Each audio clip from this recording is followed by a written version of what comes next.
Hein?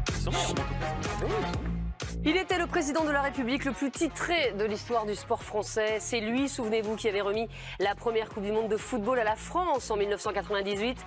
Les Barjots, en handball, étaient devenus champions du monde pour la première fois sous sa présidence. C'était en mai 1995. Il avait soulevé également la Coupe Davis, accueilli les vice-champions du monde de football de 2006 à l'Élysée. Jacques Chirac, président de la République de 1995 à 2007, est décédé aujourd'hui à l'âge de 86 ans. Il ne pratiquait aucun sport, mais avait une véritable passion pour le sumo et pour tous les sportifs en général. Il en a d'ailleurs décoré un grand nombre lorsqu'il était à l'Élysée. Et lorsque l'on évoque Jacques Chirac et le sport, eh bien on pense forcément à cette séquence, souvenez-vous.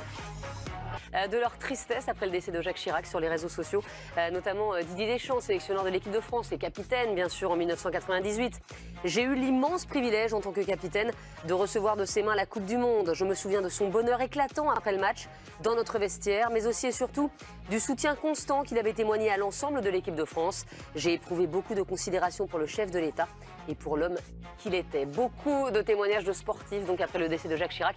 On en verra quelques-uns tout à l'heure dans le foutoir de Raphaël Sebaoun. On va démarrer l'équipe d'Estelle avec d'abord toute la bande avec Pierre Niguet. Salut Pierre. Salut Estelle. Il y a Benoît Trémolinas. Salut Benoît. Salut Estelle. Flo Gazon. Salut Flo. Salut Estelle. Raphaël Sebaoun. Salut Raph. Salut.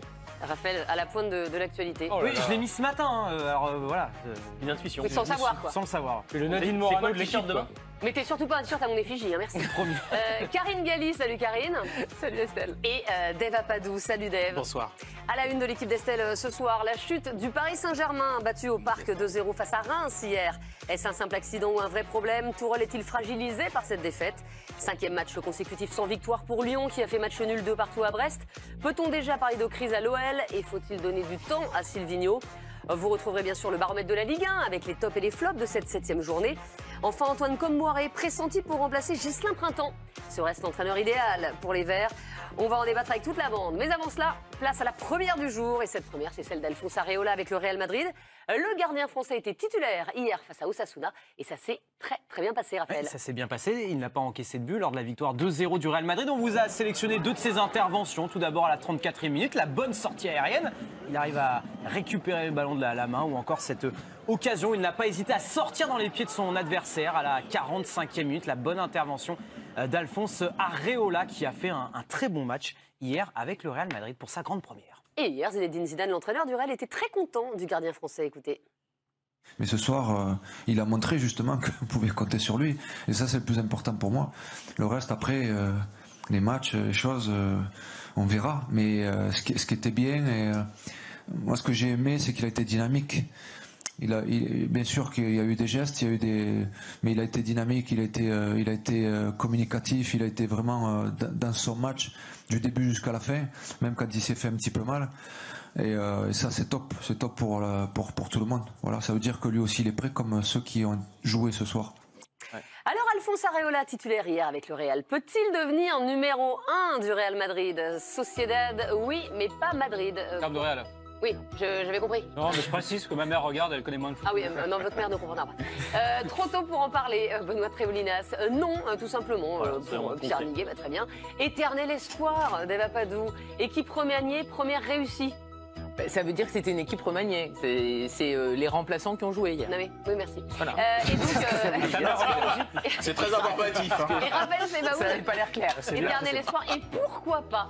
Je vais commencer avec vous, Karine. Donc ça ne veut rien dire finalement cette première? Non, c'est important évidemment quand tu arrives au Real Madrid que tu joues à domicile et que tu réussis ta première, parce que si c'est le cas inverse, effectivement tu peux vraiment prendre un coup sur la tête et ne plus avoir de chance pendant un moment. Mais la réalité c'est que Zidane avait fait beaucoup tourner parce qu'il y a le derby madrilène ce week-end et que pour l'instant, de toute façon, Thibaut Courtois est le premier gardien, le numéro 1. Même si Zidane n'est pas ultra fan de Courtois. Donc ça sert à rien d'imaginer tout de suite quand même qu'il va y avoir un changement. Courtois sera dans les buts ce week-end, mais c'était important quand même pour Areola de réussir cette première, parce qu'en cas de boulette ou quoi, là ça aurait été terrible pour lui. Voilà, première réussite, ne nous emballons pas. Alors, ne nous emballons pas, certes, mais encore une fois, ce n'est pas Zidane qui a choisi Courtois, et Courtois, sur les derniers matchs du Real, notamment face au PSG, ça n'a pas du tout été ça. Donc là, est-ce qu'on ne peut pas se dire que Zidane, il a choisi Areola et pas Courtois? Donc, a priori, il y a peut-être une petite chance quand même.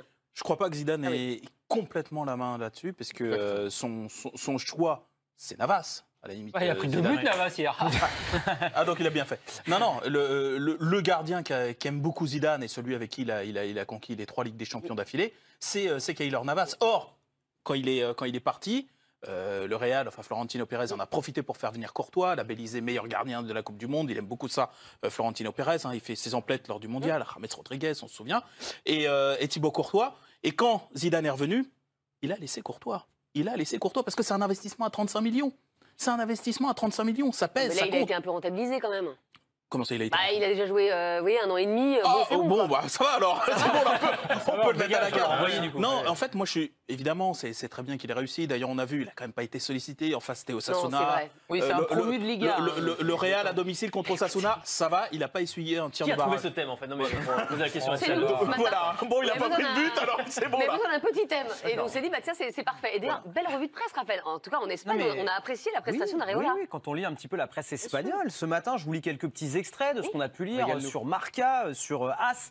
Alors Marca, il a fait preuve, nous dit-on, d'une grande assurance pour ses débuts avec le Real oui. Madrid, ou encore, on aurait pu lire, impeccable, l'assurance dégagée notamment dans les airs, a plu au public, on a pu lire du journal As. Et puis, je vous ai fait sa petite feuille de stats, comme ça vous permet aussi de voir la note qu'il a eue dans le journal Bien sûr. catalan Sport. Il a eu 6 sur 10, donc c'est plutôt pas mal. Mais bon, vous avez vu l'intervention des pieds de l'adversaire, c'est pas considéré comme un tir. Hier, il n'a pas eu d'arrêt à faire. Alphonse Areola sur Ah les oui, 38 évidemment. matchs. On aurait dû commencer sur ça, vous voyez.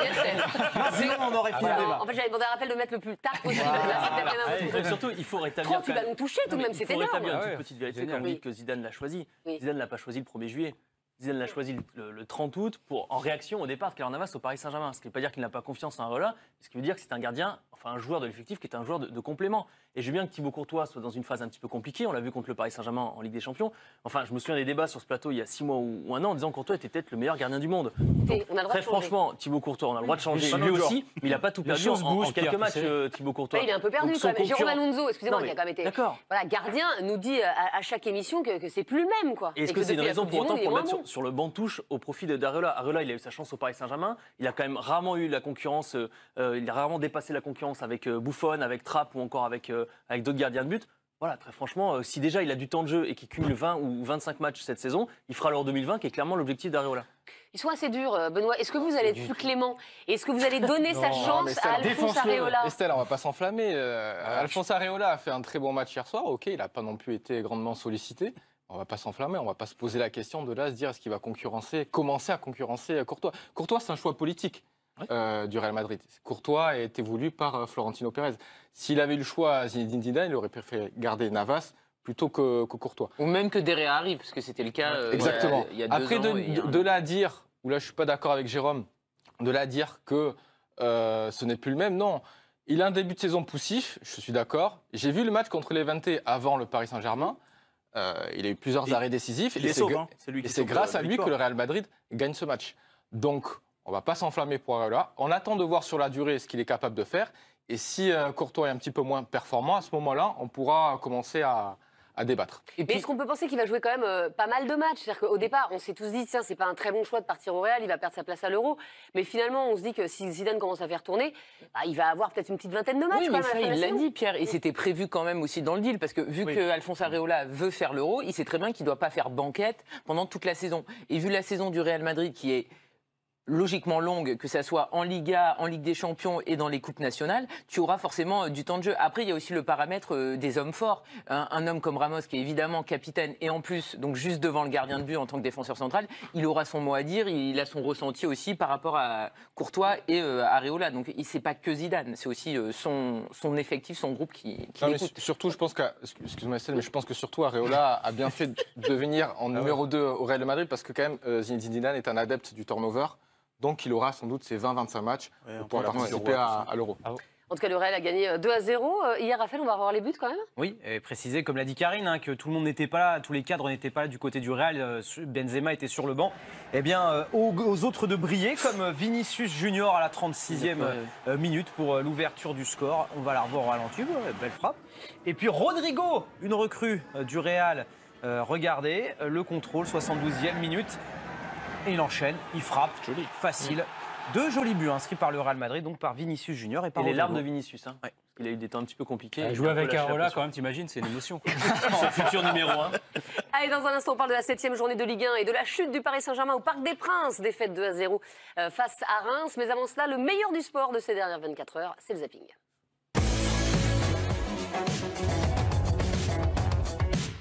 Lionel Messi di Cristiano Ronaldo.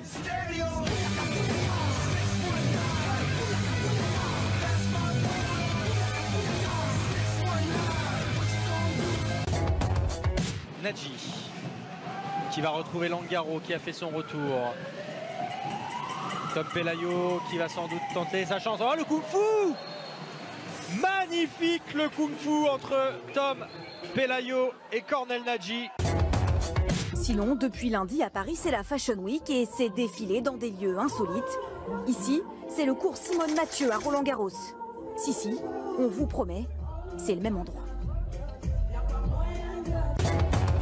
Il a 24 ans, il est freestyler avec quoi? Elle va adorer Laurie, c'est un vélo. Et lui, il a décidé d'être. Un freestyler, c'est un cycliste. Voilà, c'est un peu mieux. Sauf qu'il nous fait des cabrioles. Le freestyle, je vais vous le traduire par cabriole et vous montrer qu'il est complètement dingue avec son vélo sans embêter les gens. Vous savez faire ça, Laurie? Mais un peu d'entraînement. Il faut avoir de très bons amortisseurs, un sens de la technique et puis l'humour aussi des passants et des gens de la ville.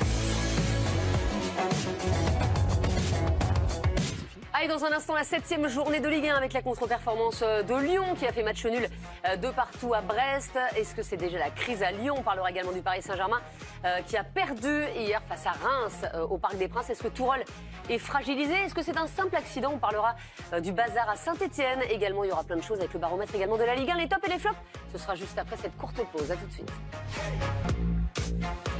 On est avec la bande de l'équipe d'Estelle et évidemment on parle foot, on parle de la 7e journée de Ligue 1 qui s'est achevée hier avec la sensation. Et cette sensation, c'est bien sûr le Paris Saint-Germain battu au Parc des Princes par Reims 2-0. Cela faisait 22 matchs exactement que Paris n'avait plus perdu à domicile en Ligue 1, Raphaël. Et la défaite donc 2-0 au Parc des Princes. Les 2 buts encaissés par cette équipe du Paris Saint-Germain. Le premier à la 29e minute à la réception de ce ballon aérien. Et Camara qui saute plus haut que tout le monde. Navas avait touché le ballon pourtant. Et puis dans le temps additionnel de la deuxième période, c'est Dia qui va marquer le deuxième but à Rémois. Et donc, vous l'avez dit Estelle, première défaite du Paris Saint-Germain au Parc des Princes en Ligue 1 depuis le 12 mai 2018. On voit les statistiques du match. Vous montrez quand même que Paris n'a cadré que 3 fois hier, a énormément touché le ballon. Vous voyez, 741 passes pour le Paris Saint-Germain, 72% de possession de balle. Mais au bout, aucun but et pas de victoire pour Paris. Et à l'issue du match, Thomas Tuchel était bien énervé, alors par le contenu du match et par ses joueurs, mais également par une question de Pierre Niguet, ici présent. Bravo. Super. Vous aviez beaucoup d'absents ce soir, mais vous avez fait aussi beaucoup de choix dans le 11 de départ sur les postes de différents joueurs. Est-ce que vous vous sentez un petit peu responsable ce soir? Est-ce que vous avez l'impression de vous être trompé ce soir? C'était trop quoi? Est-ce que vous avez la sensation de vous être trompé ce soir? Moi, si vous pensez que c'est ma responsabilité, je prends la responsabilité, pas de problème. Je pose la question. Oui, et je dis pourquoi je fais. Je prends les décisions en avant parce qu'après, tout le monde peut être entraîneur, non? Après un match. Bah, bravo Pierre. Super. On ne pourra plus aller interviewer Thomas Tuchel. Super. Je suis pas entraîneur. T'es devenu entraîneur après le match. Vous avez fâché Thomas Tuchel qui, à mon avis, n'avait pas besoin de ça pour être en colère. J'espère qu'il a été fâché pendant 90 minutes. C'est le plus important. Et il avait certainement des raisons de l'être. En tout cas, deuxième défaite du Paris Saint-Germain cette saison. Est-ce un simple accident ou un vrai problème du côté du Paris Saint-Germain? En ce moment, c'est le Neymar qui cache la forêt. Vous êtes très aux formes, Pogazan. C'est du rapport. Vrai problème pour Benoît Trémoulinas. Un vrai et véritable problème pour Pierre Niguet. Il y a un vrai souci pour Demba Padou. Bravo. Non, PSG, oui, bravo. Bah, alors, PSG, ça va pas. Et bravo, Reims. Oui, parce que j'aimerais vraiment insister sur Reims aussi. Oui, mais vous insisterez. Oui, mais chez très bien. Il y a aucun problème. J'ai mis les deux sur la Pendant la pub. Et les deux, pour rappel, c'est Baoun. Je vais commencer avec vous, Benoît, et vous dites qu'il y a un vrai problème au Paris Saint-Germain. Un vrai problème. Quand on a un club comme le PSG, on se doit de faire mieux que ça dans le contenu. C'est improbable de voir une équipe du PSG jouer sans idée, sans implication, sans mettre du rythme. Ça s'est déjà produit face à Strasbourg. Heureusement qu'il y avait eu Neymar, parce que le PSG aurait pu faire un match nul, aurait même pu perdre. Et hier soir, ils sont logiquement battus face à cette équipe de Reims. Le PSG ne peut pas être grandiose face au Real de Madrid et contre des équipes soi-disant plus faibles, faire des matchs pareils. C'est impensable. Alors, c'est vrai qu'il y a eu un gros turnover. Quand bien même on est le PSG doit faire mieux.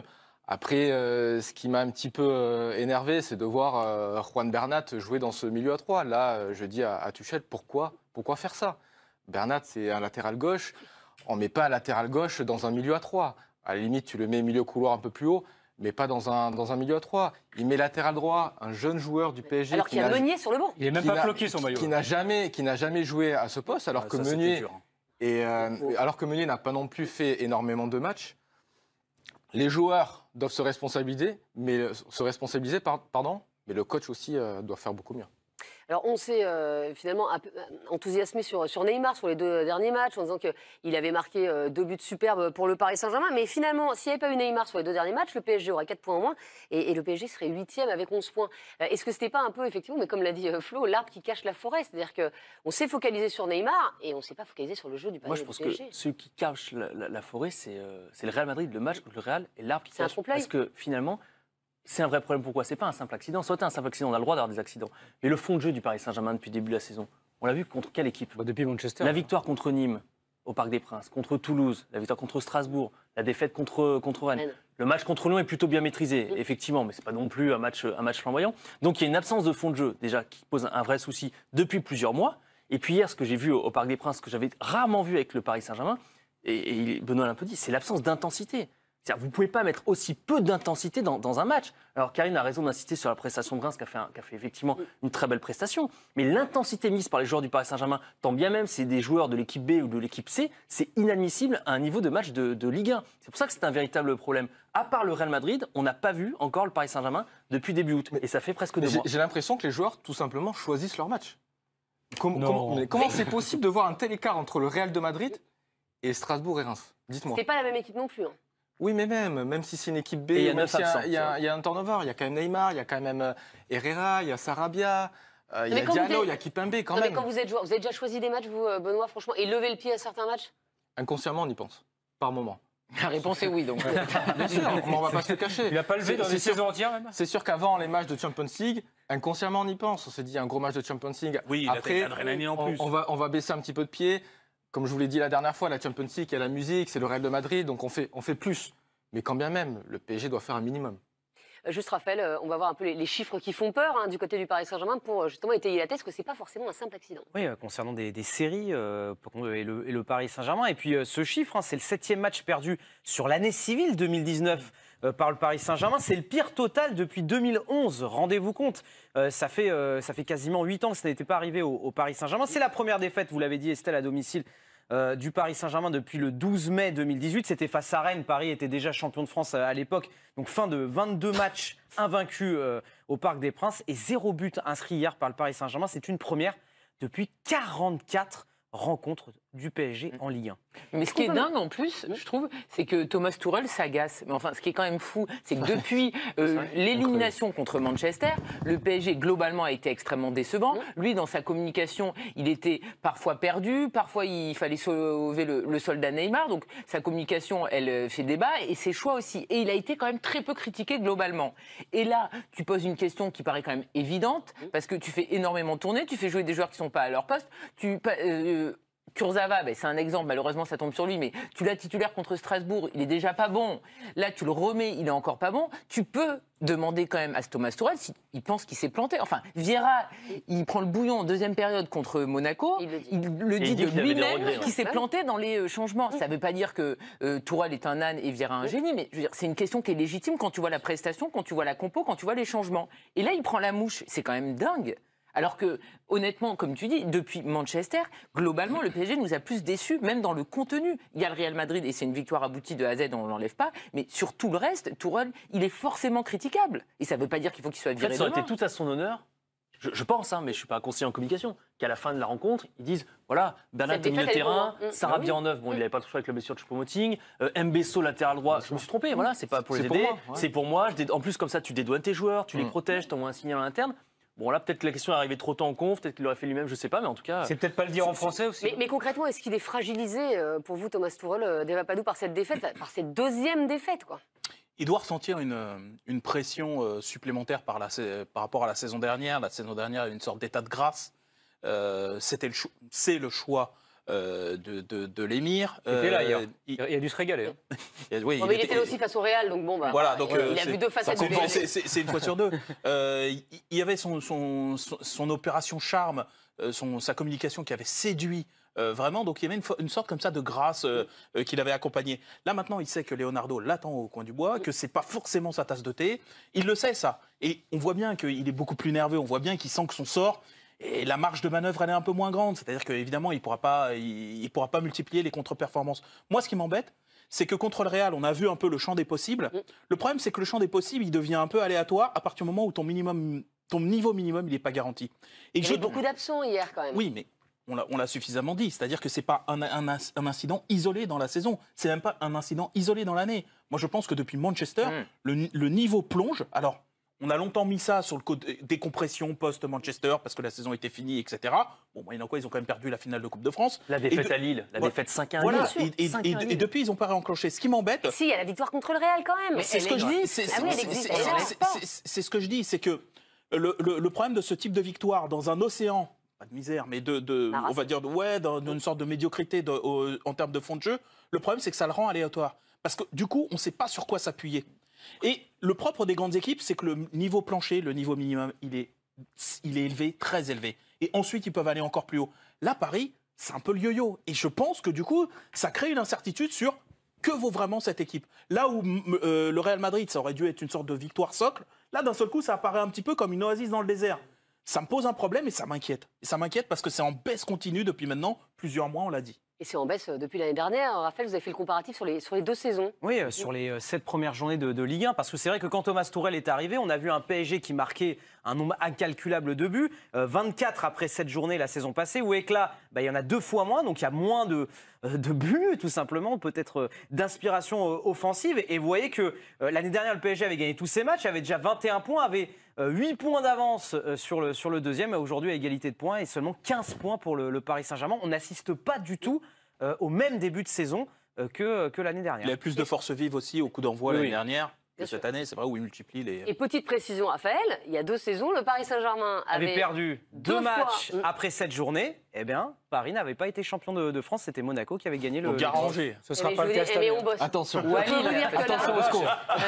Le score. Juste une petite question quand même. C'est vrai qu'hier, on s'est étonné au coup d'envoi de voir Thomas Meunier sur le banc et de voir le jeune Mbesso débuter. Mais est-ce qu'il y a un problème Meunier? Parce qu'après, il a joué. Oui, il a joué. Il aurait pu être titulaire. Mais Dagba et Kerrer ne sont pas là pendant encore un bon mois. Donc Meunier, c'est votre seul latéral droit pour Bordeaux, pour Galatasaray, pour Bruges et certainement pour le classique face à l'Olympique de Marseille. Il y a peut-être de la gestion sur ce cas de figure précis. Il avait retrouvé du temps de jeu, justement, et dimanche, il s'est exprimé après la victoire. Il disait qu'il était heureux de retrouver du temps de jeu, mais c'est vrai qu'il avait enchaîné beaucoup de matchs alors qu'il n'avait plus forcément l'habitude avec le PSG. Mais Marquinhos, il ne peut pas jouer à droite, il l'a fait, il peut jouer partout. Il l'avait fait avec la Roma. Est-ce que les remplaçants ont perdu des points hier, les coiffeurs, on va dire Bien sûr. Benoît?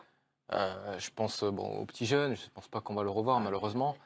Et puis Kurzawa, malheureusement. En parlant de coiffure. On l'a pas vu, Kurzawa, donc on le reverra pas. C'est le grand perdant de hier soir. Il doit faire beaucoup Paredes mieux. aussi. Après il y a Paredes. On peut pas jouer avec. 47 millions. On peut pas jouer avec un Paredes en sentinelle au Paris Saint-Germain. Le mec, il ne court pas du match.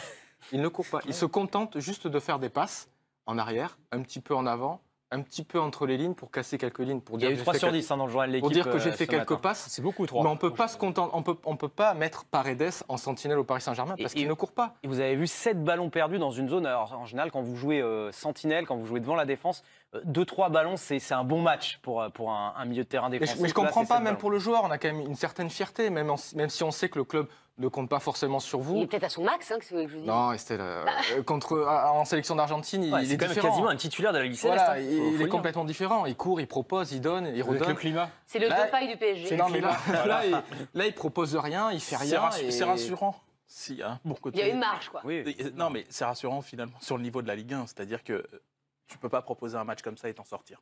C'est-à-dire que si, en proposant une bouillie comme ils ont proposé hier, ils s'en étaient sortis. Tu vois, franchement, ça aurait été terrible comme message pour la Ligue 1. Hier, ils ont pris une bonne et une belle. Un type qui est international argentin, donc c'est pas rien, mais qui va à 2 à l'heure, en Ligue 1, ça passe pas. Ça, en Ligue 1, ça passe pas. Tu cours pas, en Ligue 1, ça ne Alors passe que pas. Reims avait fait tourner en plus. Hein. Oui. Mais Reims, ils avaient fait tourner aussi comme Ah le bah Paris oui. Saint-Germain. Oui, c'est vrai. Attends, On il y a peut parler de eu un Reims. énorme Alors, on parlera de. Je vais juste vous faire écouter. Mais j'allais justement vous Pareil, lancer tu là-dessus. t'en Mais avant fiches. ça, j'aimerais quand même qu'on écoute Thomas Tuchel sur le niveau de jeu de son équipe. Hier, Thomas Tuchel qui a essayé de défendre ses joueurs, mais on a vite compris qu'en fait, il n'allait pas les défendre longtemps. Écoutez. L'entraînement aujourd'hui, à 11h, c'était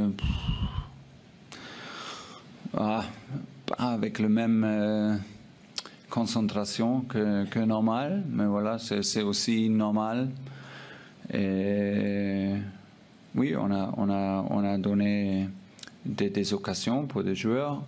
J'ai confiance à mes joueurs, je suis l'entraîneur pour tous mes joueurs et je suis convaincu qu'on peut jouer mieux avec cette équipe aujourd'hui. Notre jeu n'était pas dangereux, n'était pas agressif.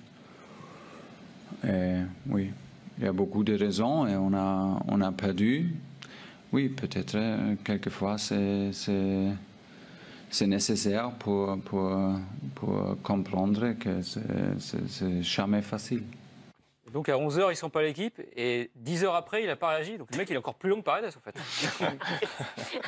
Je vais dire un petit mot sur Reims, Karine Reims qui a été excellent hier. Oui, et finalement, c'est pas une surprise, même si faire ce genre de match au Parc des Princes, c'est quand même plus compliqué. Mais ça, comment on dit ça, félicite, non? Ça corrobore. Non. Ça félicite, ça remercie. Ça confirme. Ça confirme leur bon travail. On rappelle qu'ils sont revenus en Ligue 1 la saison passée. Et c'est un club qui travaille bien. Tu as un directeur sportif qui travaille bien. Tu as des scouts qui trouvent des bons joueurs. Et tu as David Guillon qui fait du bon job. À l'image du gardien, ils perdent Mendy quand même assez tard dans le mercato. Ils trouvent un nouveau gardien qui fait la maille. Et c'est un club qui travaille très bien, qui réussit. Lille, Marseille. Marseille, il n'y avait pas photo. Lille, c'était mérité. Ce soir, hier soir, ils ont été plutôt efficaces, mais c'est aussi une victoire logique. Donc bravo à eux. Et c'est bien que des petites équipes travaillent bien. Et meilleure défense du championnat. 2 buts encaissés seulement en 7 matchs. Parce que hier, en plus, il touche le poteau. Il y a une main qui aurait dû être sifflée. Et en plus, il y avait des joueurs titulaires qui étaient sur le banc. Voilà, je pense à Oudin, je pense à Boulaïdia. Romao. Mais parce qu'à l'échelle de Reims tout à l'heure, moi je disais que Paris, ce qui me frappe, c'est qu'il y a une absence de méthode, en tout cas de méthode avérée. À l'échelle de Reims, évidemment, je suis pas en train de dire autre chose, mais à l'échelle de Reims, pour le coup, tu as une méthode, tu as une équipe. Je me souviens, les buts contre Marseille, c'est des buts comme à l'entraînement. Tu pourrais rajouter des chasupes, tu as l'impression qu'ils s'entraînaient, les mecs. Et hier, c'est pareil, ça coule de source, c'est structuré. Franchement, elle a raison, Karine, effectivement, de faire un focus dessus. Ils bossent très bien, ça confirme. On a senti hier une certaine apathie du côté du Paris Saint-Germain et notamment de Neymar. Ce n'était pas forcément le même Neymar que celui qu'on a vu lors des 2 derniers matchs. Il traînait des pieds, il s'agaçait très très facilement. Bon, on peut comprendre vu le niveau de jeu du Paris Saint-Germain hier, mais ça, c'est quand même à noter. On en parlait dans l'équipe du soir hier, je trouve qu'il n'y avait pas forcément la même vue du stade et du plateau. C'est-à-dire qu'en première période, moi au stade, je l'ai trouvé plutôt volontaire. Oui, il a tenté. Ça a été le joueur offensif qui a le plus tenté. Alors, parfois, il s'est perdu dans ses dribbles, c'est un peu le mauvais Neymar, vous savez, il dribble une fois, 2 fois, puis après, il s'arrête. En revanche, en seconde période, je l'ai vu baisser les bras très tôt. C'est-à-dire que dès la 55-60e minute, il a arrêté. Et il est devenu un petit peu à l'image du Parc des Princes, parce que le Parc était très agacé, commençait un peu à siffler les joueurs, ou à faire un petit peu des exclamations lorsqu'il y avait des ballons perdus. Bah, c'était pareil. Neymar, il en avait marre. Il s'est fait siffler une fois, Neymar, c'est quand même à dire. Vous vous rappelez, en seconde période, il tente un corner direct, rapidement. Et là, le public agacé l'a sifflé. Donc en seconde période, il a complètement disparu. Est-ce que physiquement, il a pu plonger? Parce que c'est la première fois là, depuis, qu'il enchaînait après 3 jours, il y a eu entre les 2 matchs. Il avait eu une semaine à chaque fois puisqu'il était suspendu en Ligue des Champions. Il avait déjà 3 jours en sélection. Ouais, mais il avait joué qu'un tout petit peu. Que 20 minutes. Là, il est aligné au coup d'envoi. Il rejoue l'intégralité du match. Je ne sais pas, à ce moment-là de la saison, avec la préparation qui a été la sienne, c'est-à-dire très tronquée, je ne sais pas s'il a encore la caisse. Et on a vu que les matchs, il les a un peu sauvés sur son talent, mais qu'on n'est pas encore dans le grand Neymar, même s'il a sauvé les trucs avec le retourné, etc. On le voit, et puis généralement quand les joueurs physiquement sont moins bien, ils sont de plus en plus bougons dans le match. Ouais. On l'a vu s'agacer, on l'a vu tenter des choses tout seul alors qu'il y avait 3-4 défenseurs devant lui. Ouais. Quand physiquement on est un petit peu fatigué, on tente ce genre de choses, on manque de lucidité, et ça peut être une des raisons. Et attention... Attention pour le Paris Saint-Germain, parce que le prochain match pour le Paris Saint-Germain, ce sera un déplacement périlleux à Bordeaux, qui est l'équipe en forme du moment, et puis ensuite ce sera la Ligue des Champions. Avec le grand sourire de Benoît. Oui, c'est l'une des équipes en forme du moment, 5e du championnat. René de ses cendres. Très bien, et on en parlera tout à l'heure dans le baromètre. Ce sera le déplacement à Galatasaray. Attention à Galatasaray à l'extérieur. Dans un instant, on parle d'un club peut-être désormais en crise. On se posera la question. En tout cas, c'est Lyon qui a fait match nul à Brest. 5e match sans victoire pour l'OL. Mais avant cela, place à la petite lucarne de Pierre-Antoine Lamcourt. il est là. Ah ouais. Il court plus vite que Paredes. Bah ouais. Bon, il y a pas mal en même temps. Hein. Ça va bien, Antoine? Oui, et vous? Comment ça va? Pas mal. Pas mal. On commence par un petit tour des terrains. Bah oui. Regardez, Allez. on part au Qatar avec l'équipe qui aurait peut-être eu un petit besoin d'un petit coup de main de la part de la chatte à Dédé. Ça ne rentre pas. Non, bon, allez, on va peut-être y arriver les mecs là. Hein. Oh là là. Si les antistèches ne sont pas autorisés à l'école, rien n'est interdit en foot. Regardez, le gardien roumain va sortir son petit papier, tranquille. Et le plus fort, c'est que ça va marcher. Bah voilà, un génie. Au Brésil, quand l'équipe de Vila Nova reste sur une longue série de matchs sans inscrire le moindre but, et leurs supporters sont sympas. Ouais, c'est là les mecs. Ici, ils n'ont pas marqué. Hein. Souvenez-vous, la semaine dernière, vous faisiez découvrir ce nouveau sport. Et apparemment, on a donné envie aux gens de s'y mettre. Mais ils n'avaient pas le matos, alors ils se sont démerdés comme ils ont pu. On l'a vu tout à l'heure dans le zapping, quelques images. Flo, si vous commentez le catch, vous pourriez un jour commenter ce match mémorable entre Lionel Messi et Ronaldo qui a pris une sévère... Oh là là là là. Et enfin, regardez le skater qui change de planche avec le plus de style au monde. C'est beau. Ouais. Il y a quelques jours a eu lieu un match de basket entre l'équipe de Scafati et celle de Montegranaro en Italie. Vous allez voir, vous la suivez cette équipe. Bien sûr. Vous allez voir que le caméraman qui filmait le match s'est fait légèrement distraire par une autre action en bord de terrain.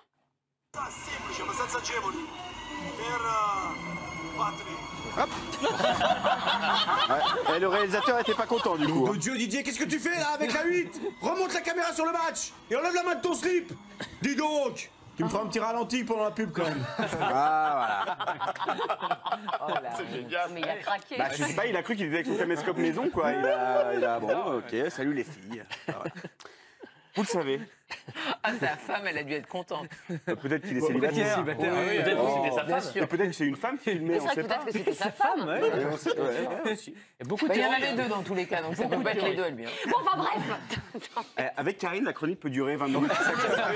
Un mot sur Reims, peut-être. Excusez-moi de réagir. Ah, mais c'est bien, elle participe. Vous le savez, en France, la Ligue mène une guerre sans merci contre les fumigènes dans les stades. Ils galèrent un peu à les faire disparaître. Alors vous allez voir que la Ligue polonaise, elle a trouvé l'astuce du jour, quoi.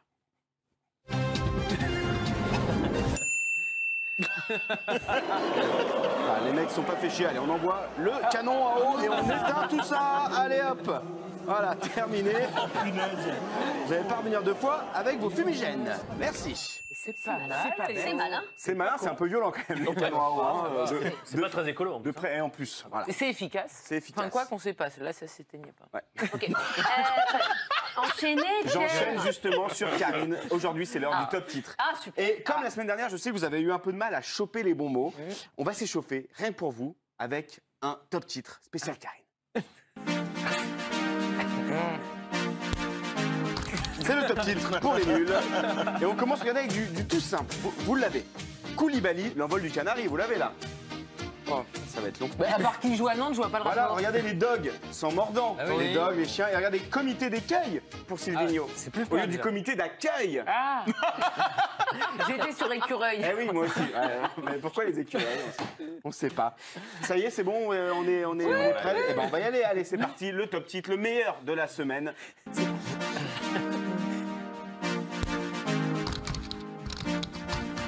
Et on commence cette semaine avec deux ex-aequo à la 5e place. Quand Maxime Lopez s'impose de plus en plus avec Marseille, l'équipe s'offre un petit. Maintenant, Lopez pèse. Voilà, bon, on s'échauffe. Ex-aequo avec Antoine Dio, qui veut prouver qu'il n'est pas fini pour le basket. Bah, c'est bien ça. Si Dio le veut, voilà. Ça, j'aime bien. Allez. Vous l'avez, Karine? Oui, bah elle l'a. Numéro 4, quand le russe Alexandre Golovin fait valser les Niçois, nous avons un magnifique danse avec le tsar. C'est bien ça. Pour Yann, déjà fait. Pour Yann. Allez, numéro 3, attention Karine, accrochez-vous, ça devient plus costaud. Quand Patrice Lair est licencié, c'est un titre atmosphérique. À Guingamp, l'air était vicié. L'air. C'est très bon. Bah, c'était l'occasion pour que Numéro 2, quand Rennes fait un nul face aux Écossais du Glasgow Rangers. Scotché d'entrée. Voilà. Ah, je l'avais pas, vous voyez. Celtic On Glasgow, l'avait pardon. prévu. Et numéro 1, quand la Gantoise bat Saint-Etienne, l'équipe Gantoise. Les Verts. Bravo à l'équipe. Attendez. Ah non, il y a réclamation. Je suis désolé, il y a une erreur sur le numéro 1. Apparemment, il y a mieux. Et le numéro 1 est le site Pure People, qui a fait un tout faux sur cette photo, regardez. Christophe Beaugrand et Estelle Denis en photo, et non, c'est Sandrine Quétier en cuir, face à Camille Lacour, pour une soirée. Mais ils avaient bu. Il n'y en a pas un qui est bon. Écoutez, oui, il n'y en a pas un qui est bon, hein, parce que Christophe Beaugrand, c'est pas Camille Lacour, et vous n'êtes serait- pas Sandrine Non, Quétier. j'aurais bien aimé, mais écoutez, non. Écoutez, on se quitte avec notre champion du monde. Notre champion du monde se prépare au championnat du monde d'athlétisme qui commence bien. demain. Et figurez-vous qu'il est pas prêt.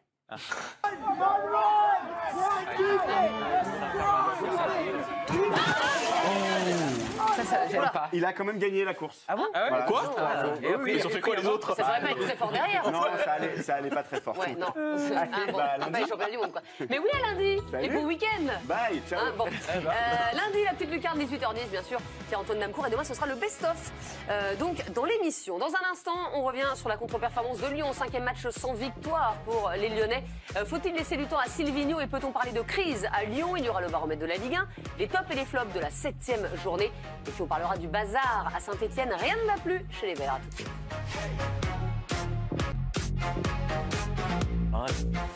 On parle Ligue 1, on parle 7e journée de championnat avec toute la bande de l'équipe d'Estelle. On parle foot, finalement. Jusqu'à 19h45 en direct. Et on va s'intéresser à un club qui est dans une mauvaise passe en ce moment. C'est l'Olympique lyonnais. 5 matchs sans victoire pour l'OL, qui n'a pas fait mieux que match nul à Brest hier. Et en plus, l'OL a mené 2 faux scores. Raphaël. Dès la 28e minute, Moussa Dembélé qui a marqué son 6e but de la saison en Ligue 1, l'attaquant de l'Olympique Lyonnais. Mais le coup d'envoi est donné dans la foulée. On est à la 29e minute, égalisation de Courte à la 29e minute. Donc, dans la foulée de l'engagement, ils ont mené quelques secondes, cette équipe de l'Olympique Lyonnais.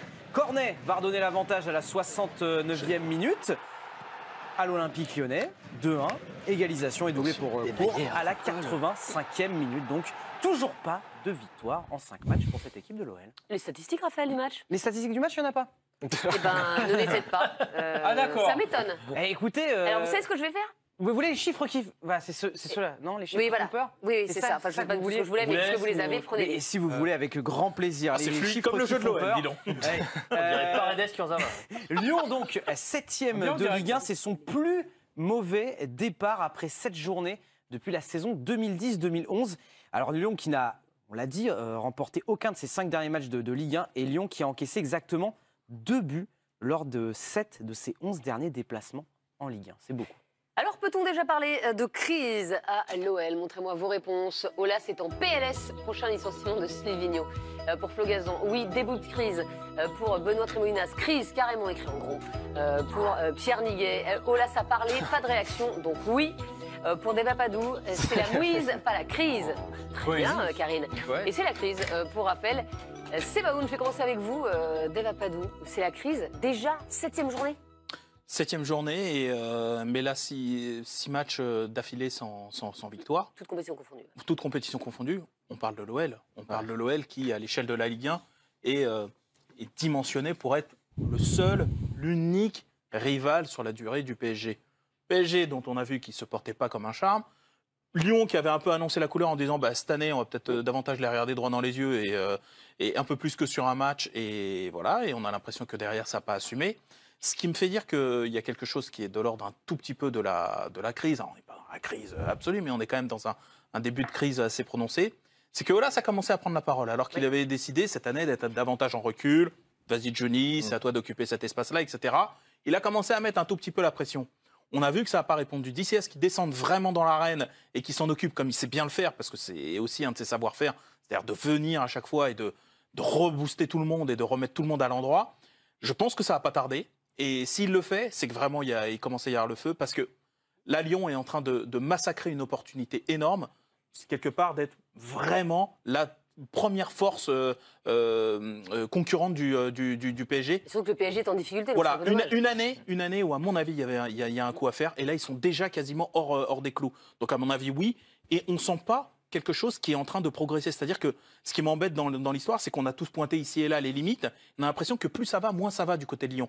C'est ce qui me fait dire que il peut y avoir une reprise en main assez rapide. Oui, mais Dave, tu parles, effectivement, je suis d'accord avec ce que tu dis globalement, mais il y a quand même l'aspect des supporters. Et de ce côté-là, forcément, Juninho et Silvinho, ils ont encore du temps. Ah, il n'y a pas de crise populaire. Voilà. Non, mais tu as quand même des supporters. Le temps, il jusqu'au derby, hein. Oui, mais enfin, tu as quand même des supporters, une partie des supporters qui ont tiré contre leur club. Parce que à partir du moment où tu es contre Genesio, tu tires contre ton club. Je dirais, l'objectif de certains supporters, c'était de massacrer Genesio pour qu'il dégage. Ils ont eu sa peau, alors qu'on sait très bien qu'Aulas, à la base, voulait le garder. Donc là, ils ont évidemment très bien accueilli Juninho parce que c'est une idole là-bas. Et ils ont très bien accueilli Silvinho parce que au moins, on avait coupé la tête de Genesio, on partait sur un projet ambitieux, l'étranger, etc. Donc là, évidemment, le supporter... Quand je dis le supporter, c'est ceux qui font un peu la loi dans tous les clubs. Ils ne peuvent pas commencer à siffler Silvinho, à demander la tête de Juninho. Bon, ça n'aurait aucun sens, etc. Donc, de ce côté-là, tu es quand même tranquille. Après, là où c'est inquiétant, c'est aussi sur le choix des joueurs. Parce qu'en fait, il change constamment de joueurs, il fait des tentatives tactiques et hier, ça ne marche il avait pas. Perdu hier. Oui,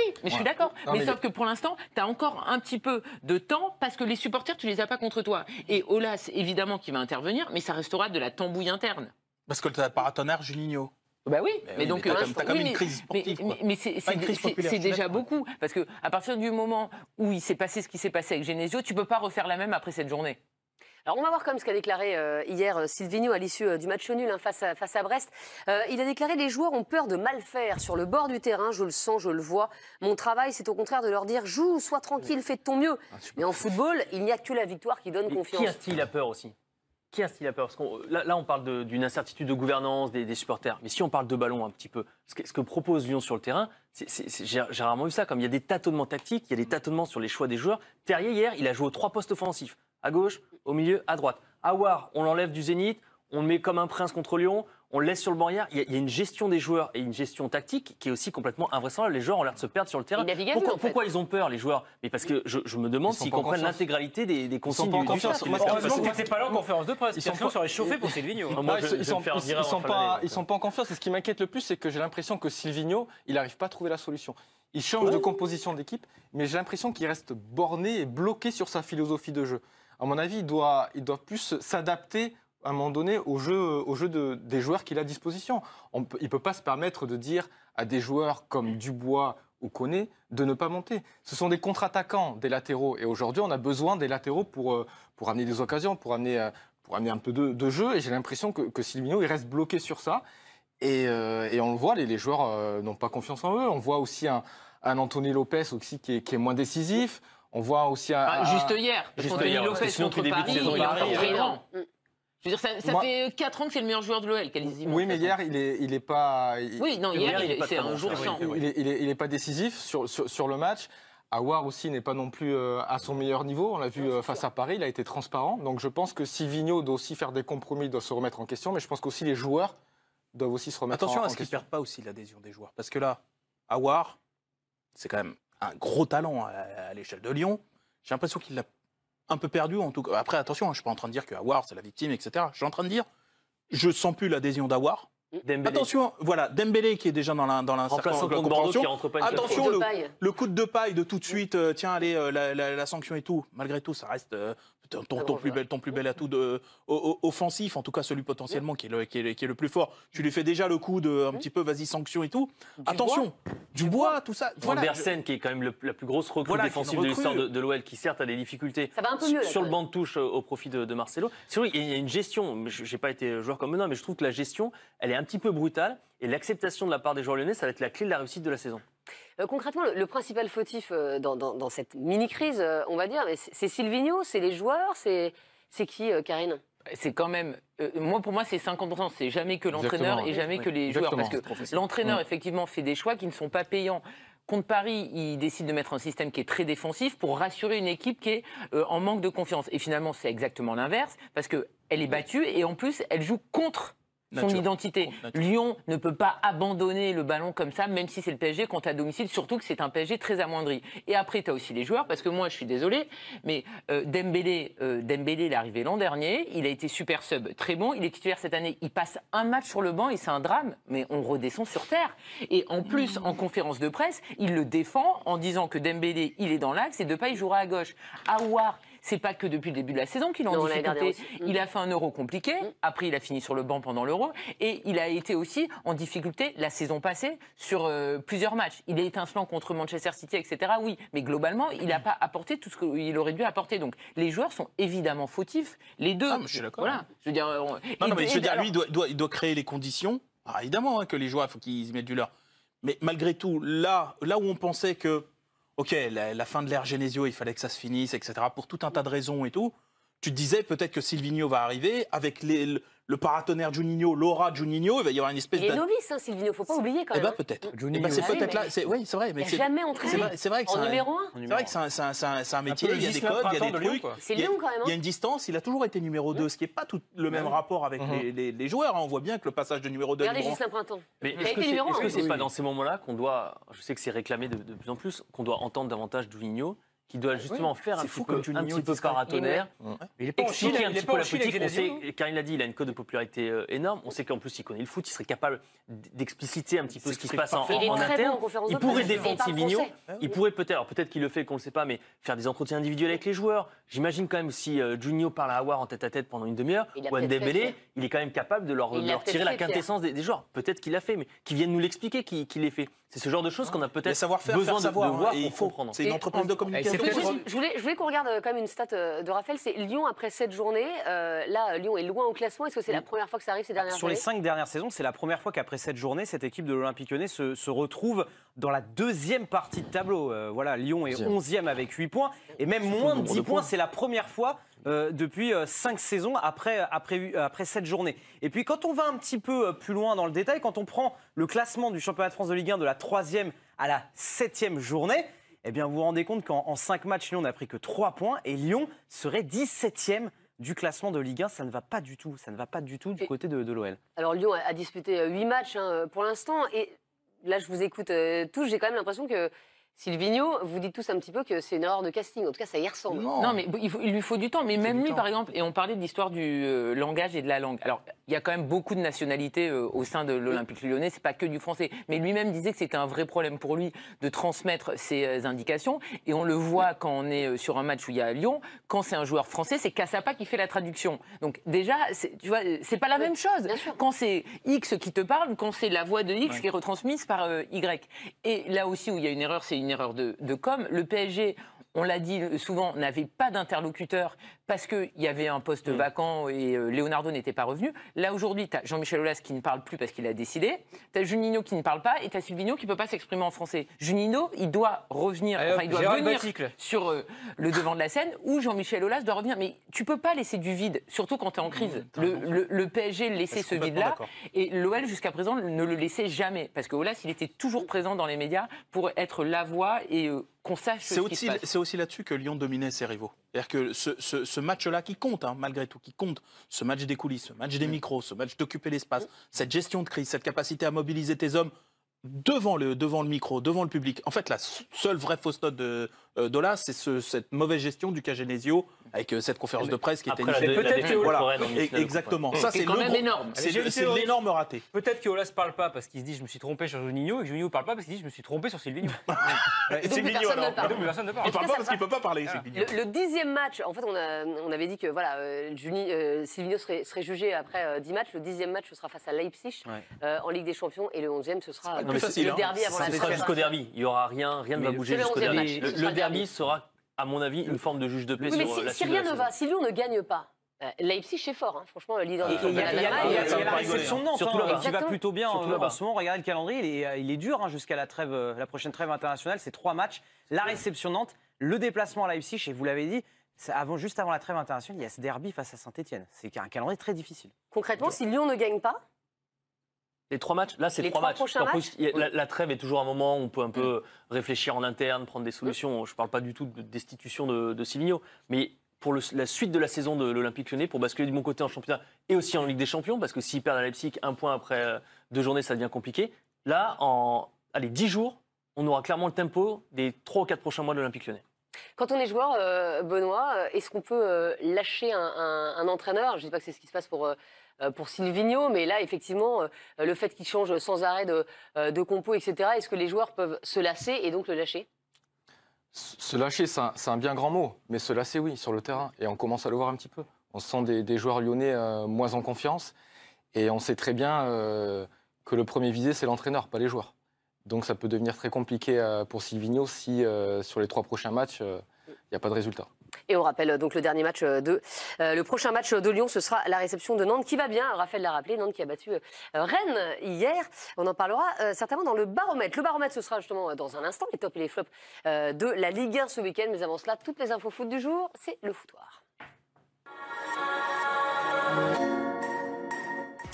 Et on commence, Raphaël, avec la sanction du jour. De la commission de discipline de la Ligue de football professionnel qui a infligé 4 matchs de suspension à Dimitri Payet. Il est sanctionné, je vous le rappelle, pour ses propos déplacés envers l'arbitre lors du match face à Montpellier. Il avait déjà reçu un carton et puis un carton rouge. Et puis son coéquipier Boubacar Camara, lui, est exclu pour avoir pris part à une altercation lors du match. Lui, il n'a pris que 2 matchs.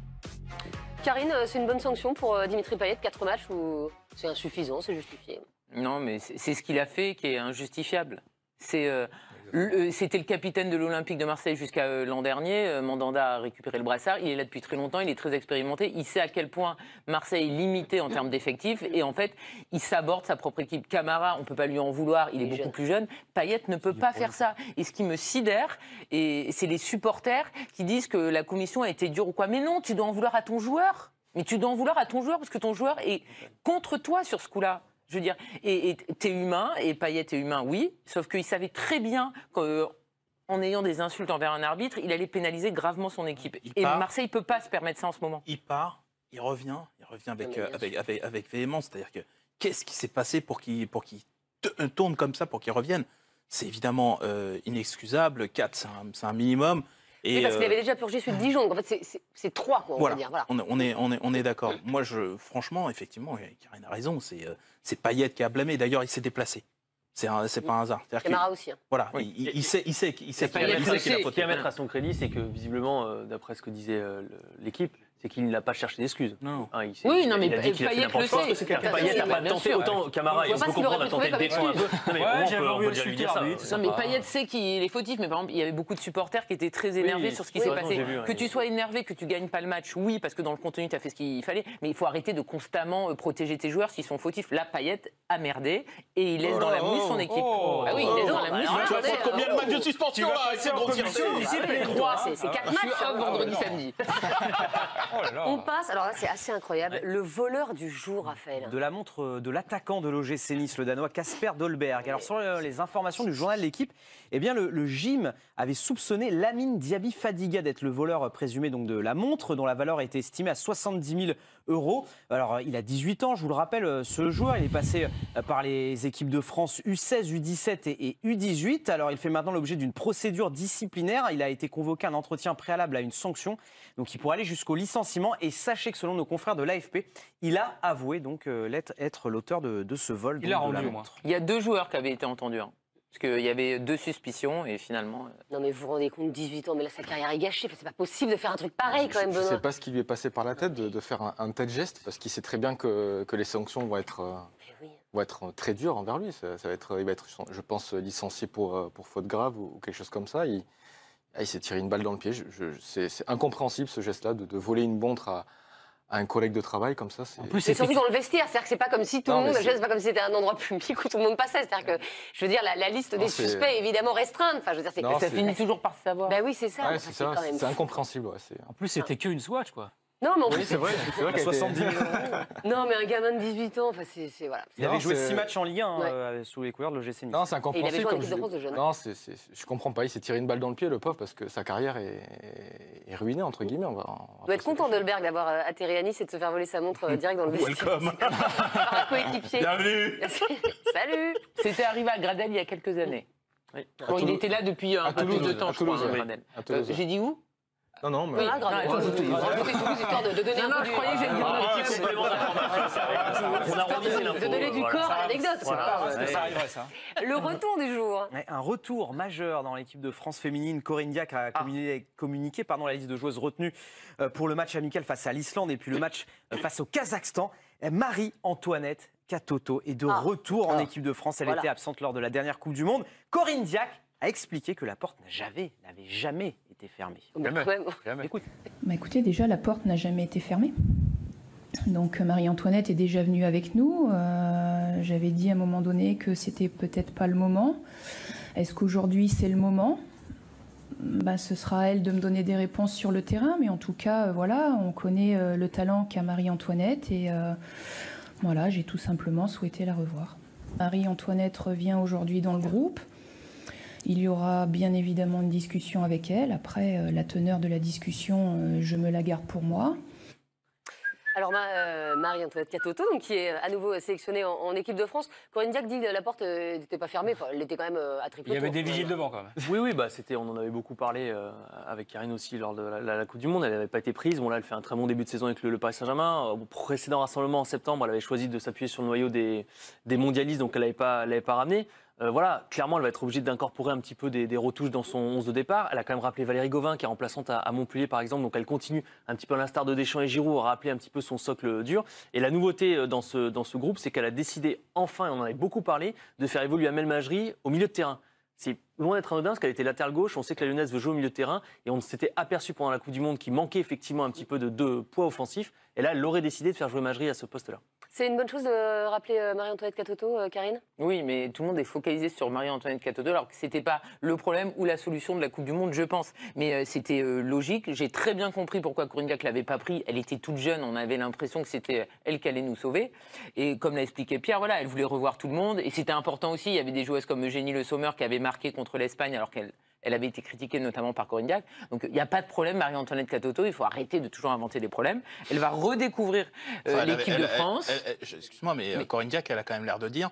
On a quand même eu une conversation préalable, le contenu va rester entre nous. Mais oui, mais tu dis rarement ça quand il n'y a absolument aucun nuage. C'est qu'il y avait quand même des choses à régler. C'est-à-dire qu'elle n'avait pas été convaincue lorsque Marie-Antoinette Katoto a été appelée en équipe de France, mais enfin, elle a très peu été appelée, donc on n'est pas sur une histoire à la Benzema ou je ne sais quoi. C'est les débuts de Marie-Antoinette Katoto. Non, mais voilà, c'est médiatique.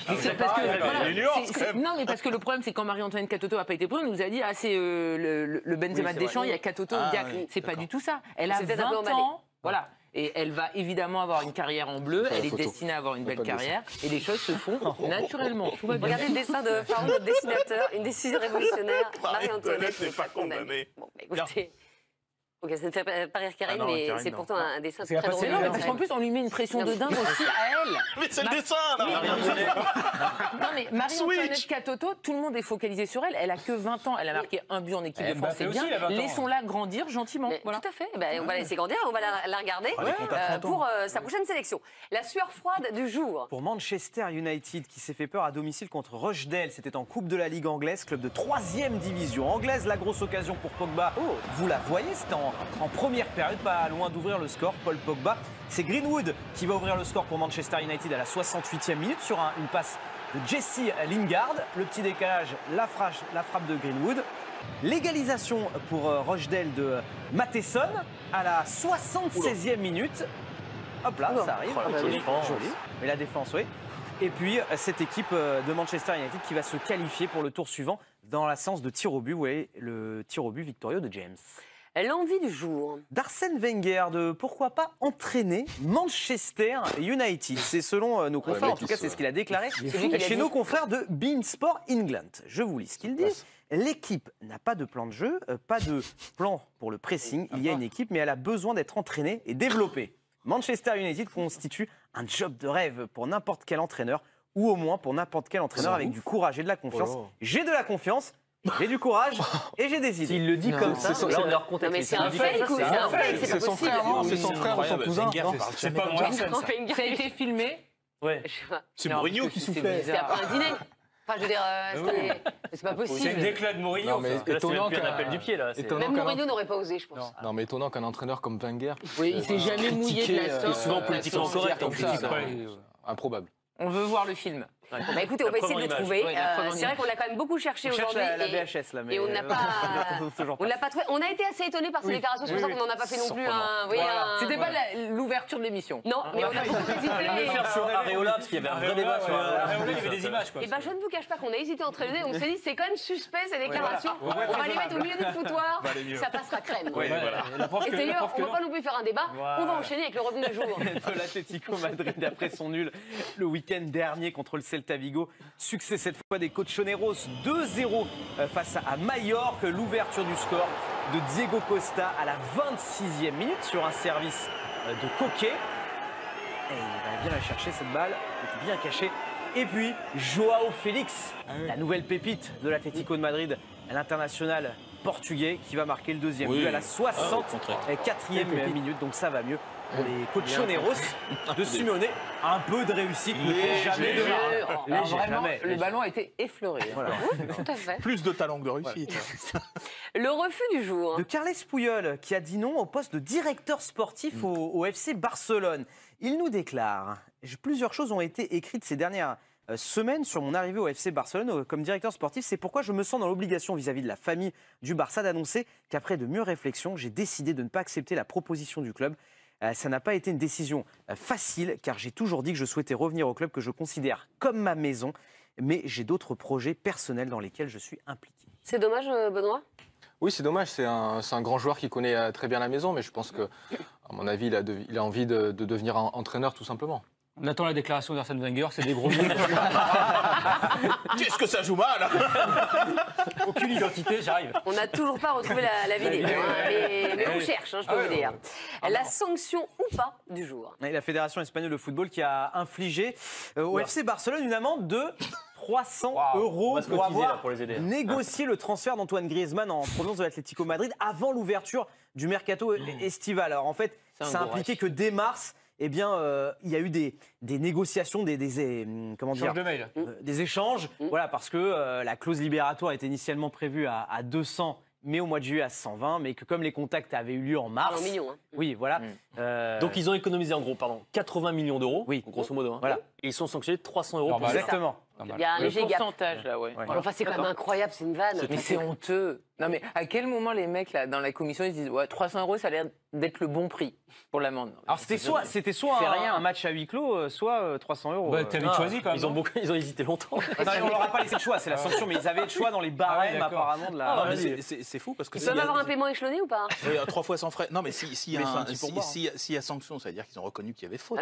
Et c'est une faute à 80 millions. En fait, c'est les barèmes du coup qui sont mal adaptés. Voilà, oui, mais ça sans doute pas prévu pour ce genre de cas. Enfin, là, ils sont bizarres leurs barèmes. Donc un arbitre que tu payes, c'est 400 €, c'est ça? Ça doit être ça. Il faudrait que les impôts fassent le même. Alors, le leader du jour. L'Inter Milan après 5 journées de Serie A. Regardez, 5e victoire en autant de matchs donc pour l'Inter, cette fois face à la Lazio.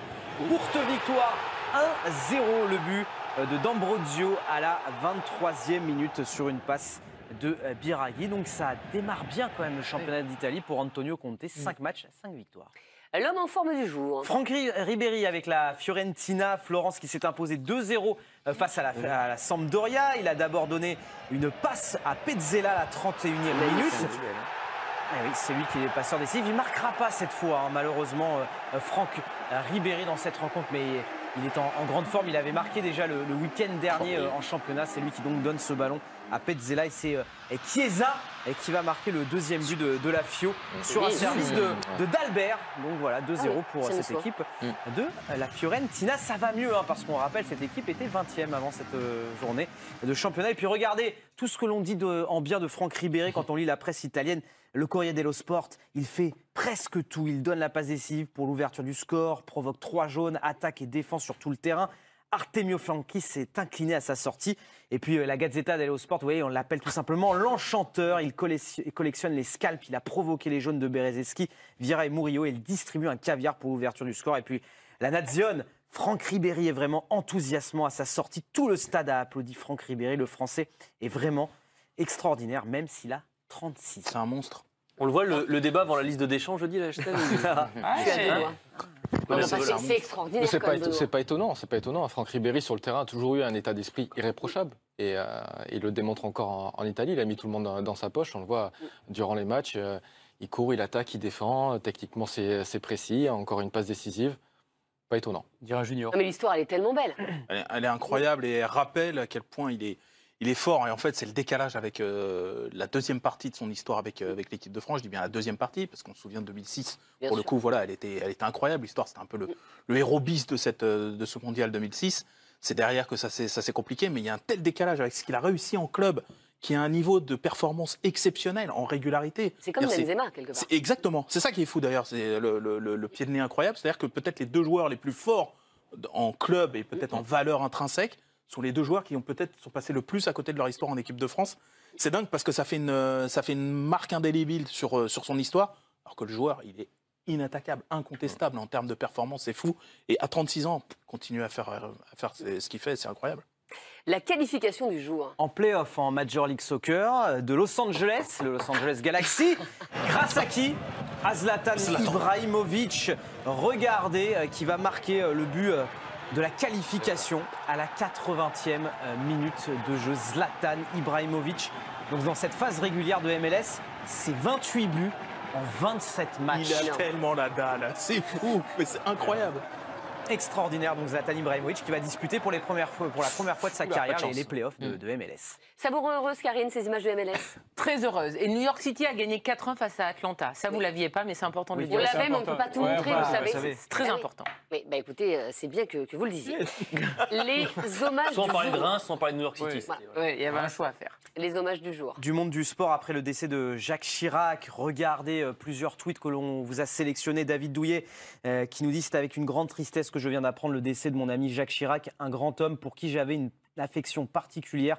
La République est en deuil. J'ai une pensée particulière pour son épouse, mon amie Bernadette. Bernard Lama, l'ancien gardien emblématique du Paris Saint-Germain, un grand admirateur des sportifs, nous a quittés. Merci à lui pour toutes ces années d'accompagnement et de soutien. Nous garderons de lui le meilleur des souvenirs, celui d'un vrai et grand champion. Reposez en paix, Monsieur le Président. Brahim Asloum, lui aussi, regardez, a posté des photos posant avec Jacques Chirac. Reposez en paix, Monsieur le Président. Et puis Roxana Maracineanu qui nous dit que Jacques Chirac était un humaniste. Il aimait le sport, les athlètes et les exploits sportifs. J'ai eu l'honneur d'être décoré de l'Ordre national du mérite par lui. Reposez en paix. Voilà, on rappelle que Jacques Chirac, président de la République de 1995 à 2007, est décédé aujourd'hui à l'âge de 86 ans. Dans un instant, retour à la Ligue 1, retour au football, le baromètre de la Ligue 1 avec les tops et les flops du championnat durant ces 2 derniers jours. Et puis, on parlera également de Saint-Etienne. Rien ne va plus à Saint-Etienne, sur le terrain et en coulisses. À tout de suite. Pierre Diguet, avec Benoît Trémoulinas, avec Flo Gazan, avec Raphaël Sebonne, avec Karine Galli et avec Della Padou. Non, Un jour, on devrait faire un jeu, les surnoms des footballeurs. C'est une idée. Oui, c'est vraiment une très bonne idée. Bon, écoutez, avant cette idée, moi ce que je propose, c'est de faire le baromètre de la Ligue 1, de cette 7e journée de Ligue 1. Les tops et les flops, ce qui nous a plu, ce qui ne nous a pas plu. C'est parti, c'est le baromètre. Et on va commencer évidemment comme chaque semaine avec ce qui nous a plu, c'est-à-dire les tops du baromètre. Et dans ces tops, il y a Golovin, auteur d'un doublé face à Nice. Ouais, qui a eu reçu la meilleure note du match, un 9 sur 10 dans le journal de l'équipe pour Alexander Golovin, l'international russe, pour la première victoire de l'AS Monaco cette saison en Ligue 1. Il a fait un match quasi parfait sur le plan offensif, mais également sur le plan défensif. 8 ballons récupérés. Écoutez Leonardo Jardim qui croit énormément. C'est un joueur avec grande capacité physique, c'est grande qualité technique. Mais bien sûr, il va progresser principalement dans la décision. Il va progresser dans le positionnement tactique. Parce qu'aujourd'hui, il continue à courir partout. Pour le futur, il va rester plus sélectif. Un jour qu'avec l'adaptation et avec le travail, il va, pour le futur, je crois, il va arriver aussi à autre niveau. Karine, vous étiez au match Monaco-Nice. Est-ce qu'on a retrouvé, lors de ce match, le Golovin qui nous avait tant plu lors de la Coupe du Monde de 2018 ? En tout cas, c'était son meilleur match depuis qu'il est à Monaco. Parce que l'an dernier, on avait vu parfois évidemment que c'était un joueur qui avait une qualité de passe magnifique et qui pouvait faire des belles choses, mais c'était vraiment très très intermittent. Il a été quand même très souvent aussi blessé. Là, je pense que clairement, il a fait un match plein.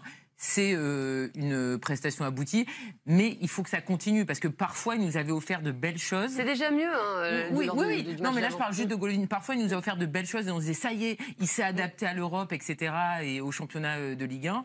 Et malheureusement, c'était pas le cas. Mais en tout cas, victoire méritée des Monégasques parce que Nice a explosé en seconde. Et le réajustement tactique quand même de Jardim, qui l'a replacé au cœur du jeu, en faisant monter Fabregas, qu'on sentait perdu là quand il jouait devant la défense. Il n'a pas l'impact, il n'a plus les jambes. Bref, c'était compliqué pour lui. Et je trouve que ça aussi, ça a compté. Golovin a mis des jambes, a mis du jus à ce milieu de terrain qui a broyé celui de Nice. C'est pas rien quand même. Donc voilà, franchement, j'ai trouvé qu'il était en termes de vitesse d'exécution, mais c'était du haut niveau là, ce qu'il a donné. Franchement, c'était les choix de Jardim ont été payants. Je veux voir s'il est capable de faire ça sur la durée. Parce que le Monaco que j'ai vu là, ce sera. C'est limite podium. Non, mais ils sont pas à leur place de toute façon. Oui, non, mais ils sont pas à leur place. Mais s'ils maintiennent ce niveau, il n'y en a pas beaucoup qui vont rigoler contre. Surtout si le PSG et Lyon continuent comme ça. En parlant des choix de Jardim aussi, il faut souligner qu'il a enfin mis Kik sur le banc. Oui, mais il a remis Jemerson. Jemerson était à la cave en début de saison, donc. Oui, mais Jemerson, c'est quand même, ça va un petit peu plus vite que Camille Glick. Ça se joue 1 kilomètre heure. C'est un petit peu mieux et on l'a vu. Que Paredes. C'est l'un ou l'autre et puis les deux. C'est déjà ça. Il a sauvé sa peau sur ce match-là et on espère que ça va continuer.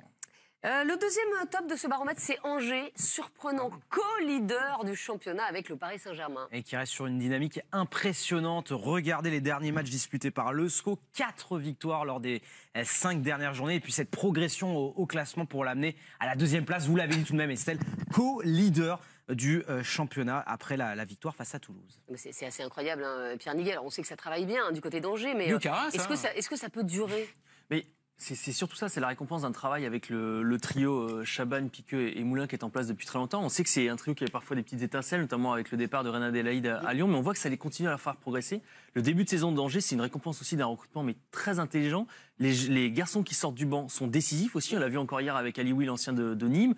On voit qu'ils ont recruté en Ligue 2 Pereira Lage de Clermont. Il fait un début de saison assez extraordinaire. Ils ont pris aussi Bobichon au milieu de terrain qui vient de Nîmes. Donc voilà, il y a une récompense du recrutement, il y a quelque chose de très cohérent, le projet augmente. Piqueux disait dans l'équipe qu'ils vont passer dans une 2e phase du projet, le stade va être agrandi à Angers. Très franchement, je trouve que c'est un petit peu la méritocratie, quoi, Angers.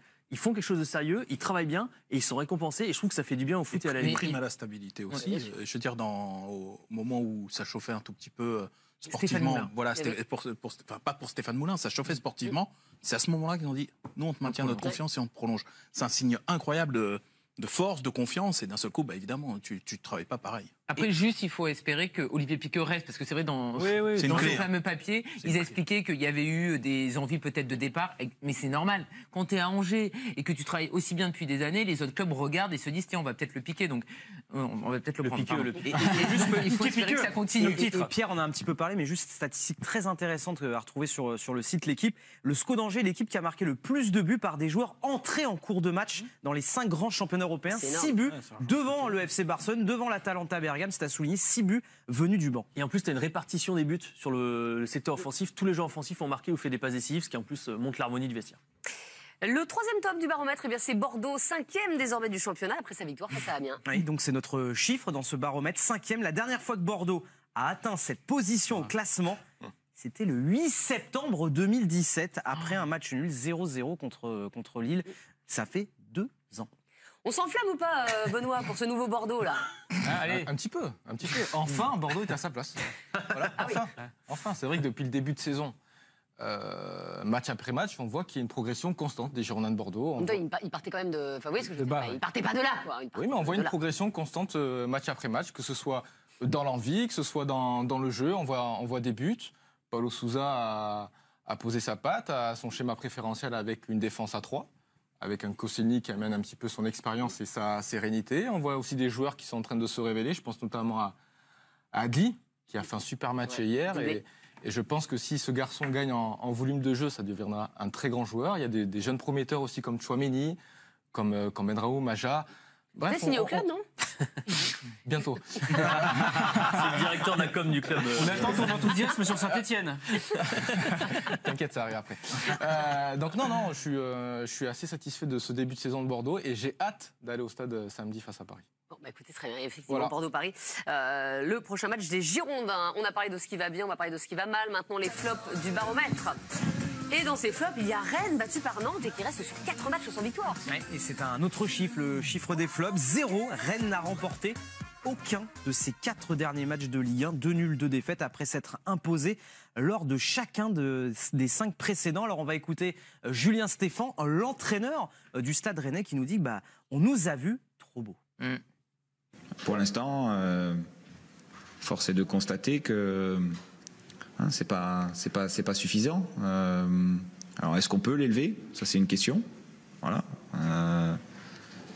Est-ce qu'on ne voit pas trop beau? C'est une autre question.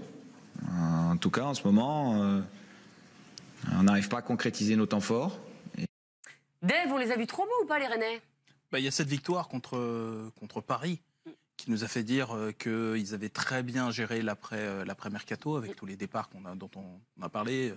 André, Ben Arfa, Sarr, enfin bref, on va pas refaire la liste. Et on s'est dit, tiens, est-ce qu'ils n'ont pas finalement été là encore intelligents? Est-ce que leur équipe finalement n'est pas encore plus cohérente et tout? Mais c'est vrai qu'après il y a toujours une gestion. Il y a une gestion des attentes, il y a une gestion de la pression.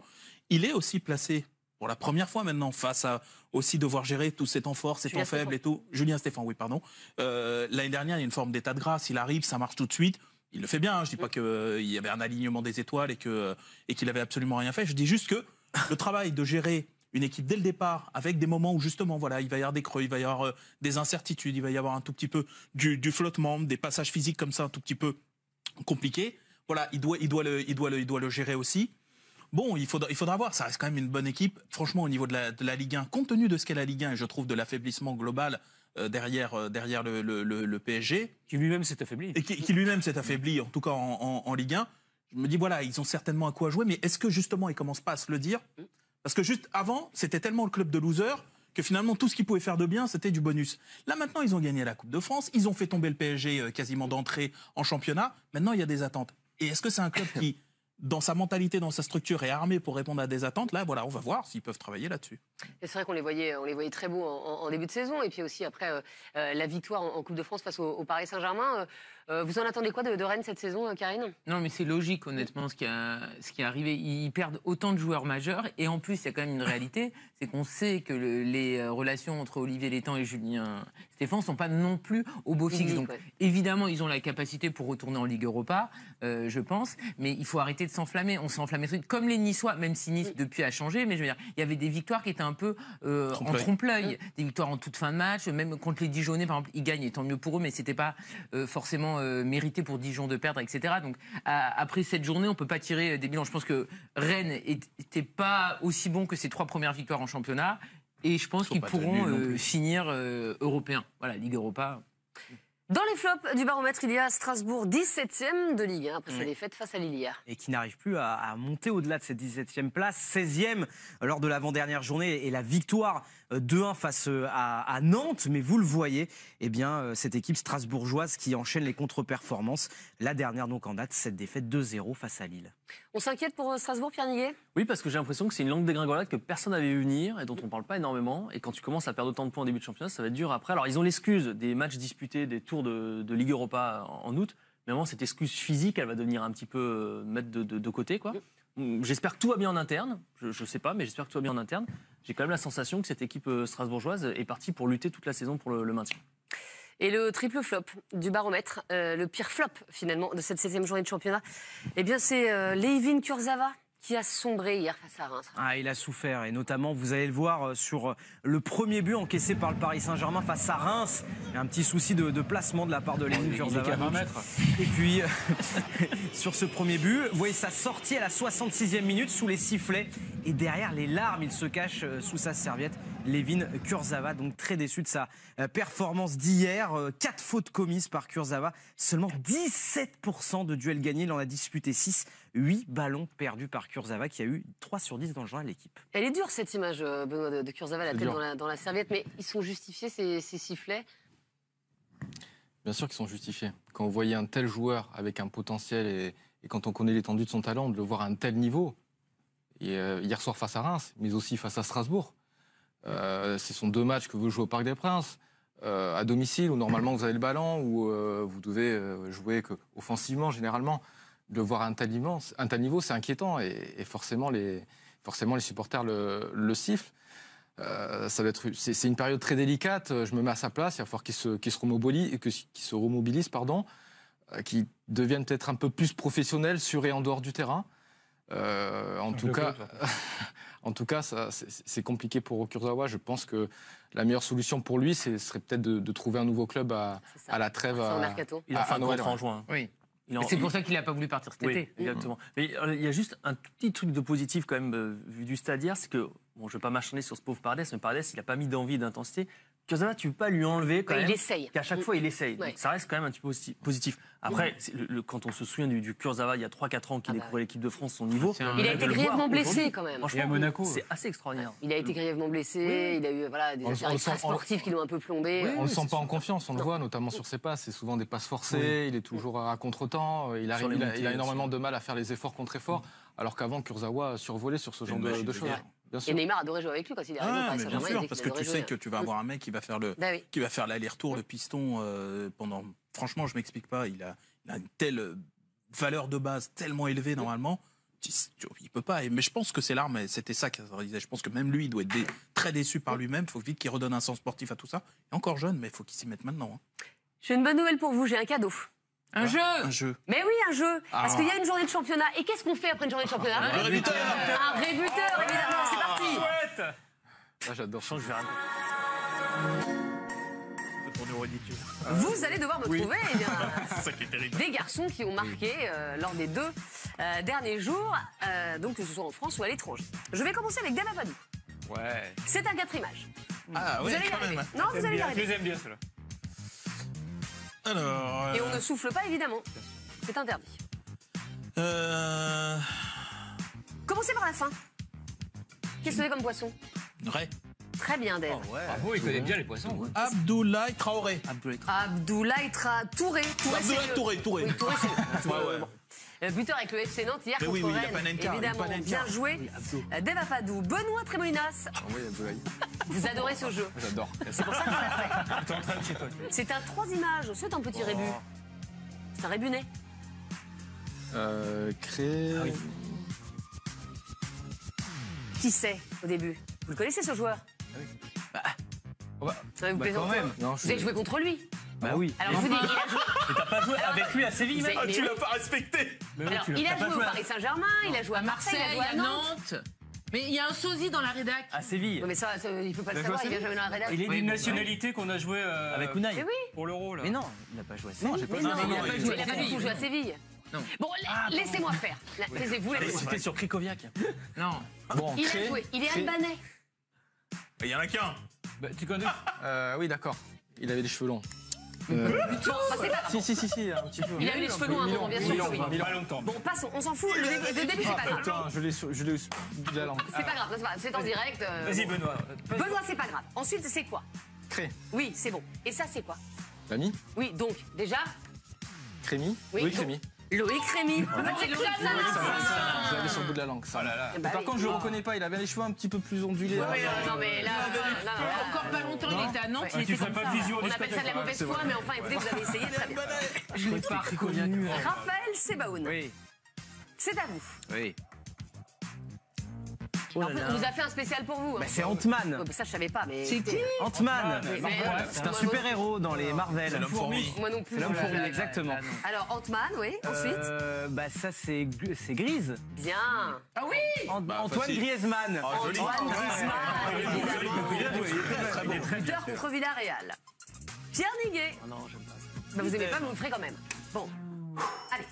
C'est un 4 images. Il est simple, Pierre. Joa. Ah oui. Ah oui. Ah, moi, je l'ai. Bah oui. Attends, j'ai déjà le début. Joa Flecha. Mais non. t'as pas le droit. Non, attendez, Pierre. Il s'appelle comment? Joa Flecha. Pierre. Elle montre où la flèche? Joao. Bah voilà. Félix. Ah oui. Félix le chat. Joao Félix. C'est bon ça. Félix le chat. Joao Félix. Buteur avec l'Atlético Madrid. Florian Gazan. Oui. C'est votre tour. Ah si. Mir. Niche. Miralem Pjanic. Mirolem Pjanic. Mirolem Pjanic. Miralem Ah ouais. Pjanic. J'avais oublié son prénom. Hein. Bah voilà. Miralem, c'est Eh pas ben, très- écoutez, buteur avec la Juventus et le dernier. Ah, c'est mon préféré, Karine. Vous allez l'adorer. Mettez Il est les pour lunettes. vous. Mettez On les peut lunettes. rigoler, je pense. Oui, mettez vos lunettes, Karine. Oula. c'est mieux. Qu'est-ce qu'il fait à Mais, droite Ah oui, non, pas les Mandy. Non, pas du tout. Non, mais quel rapport? Je sais pas, j'ai vu Manis. Oui. Mais c'est qui le mec là-bas? Bah, le mec, on s'en fout, mais qu'est-ce qu'il fait? Bah oui, qu'est-ce qu'il fait? Mais c'est pas une flûte, hein. Non, mais qu'est-ce qu'il fait? Il joue? Non, il ne joue pas. Il flûte, il souffle. Non. Oh là là, ça va être long. Vous connaissez un genre qui se termine par souffle? Non. Ah, mais en plus, c'est un bonbon, en vrai, non? Oui, donc qu'est-ce qu'il fait avec ce bonbon? Il suce. Donc Minsus. Jean-Luc Sassus? Manissus. À l'ancienne. Main. C'est main le premier? Non. Ah, c'est ça? Non, qu'est-ce que c'est? Nissus. Ah, Vinicius! Bien joué! Vinicius! Léo Levi. Eh ben, c'est la ligne de vie. La ligne de la vie. Bah, évidemment. Oh là là, Vinicius Junior, buteur avec le Real Madrid hier. Eh ben, franchement, bon, à part Benoît qui a un peu galéré, les autres, non, franchement, vous m'avez. L'Albanais avec les cheveux longs, là. Mais s'il avait des cheveux crépus, rappelle-toi. Vous m'avez bluffé, vous avez été excellent. Dans un instant. Sur le terrain, on transpire, on a les cheveux un petit peu qui. Ça boucle, ça frise. On parlera ça pendant la pub. Donc, dans un instant, un petit peu de volley, bien sûr. Demi-finale des championnats d'Europe de volley. Demain, on sera, eh bien, écoutez, on sera avec l'équipe de France parce qu'on a reconnu la salle Bercy avec l'équipe de France. On vous montrera ça dans un instant. Et puis, mais rien ne va plus à Saint-Etienne. Ça ne va plus sur le terrain, ça ne va plus en coulisses. Et qui pour remplacer Ghislain Printemps? Est-ce que ce sera Comboiré? Est-ce que ce sera Jean-Louis Gasset? Qui serait le meilleur? On en parle juste après la pause. Dans un instant, avec l'AS Saint-Etienne, rien ne va plus chez les Verts. Mais avant cela, vous le savez, demain, 20h30, ne ratez surtout pas la demi-finale des championnats d'Europe de volley avec l'équipe de France. L'équipe de France qui va affronter la Serbie à Bercy. Et aujourd'hui, eh bien, les Bleus sont allés reconnaître la grande salle, justement, parisienne. Regardez.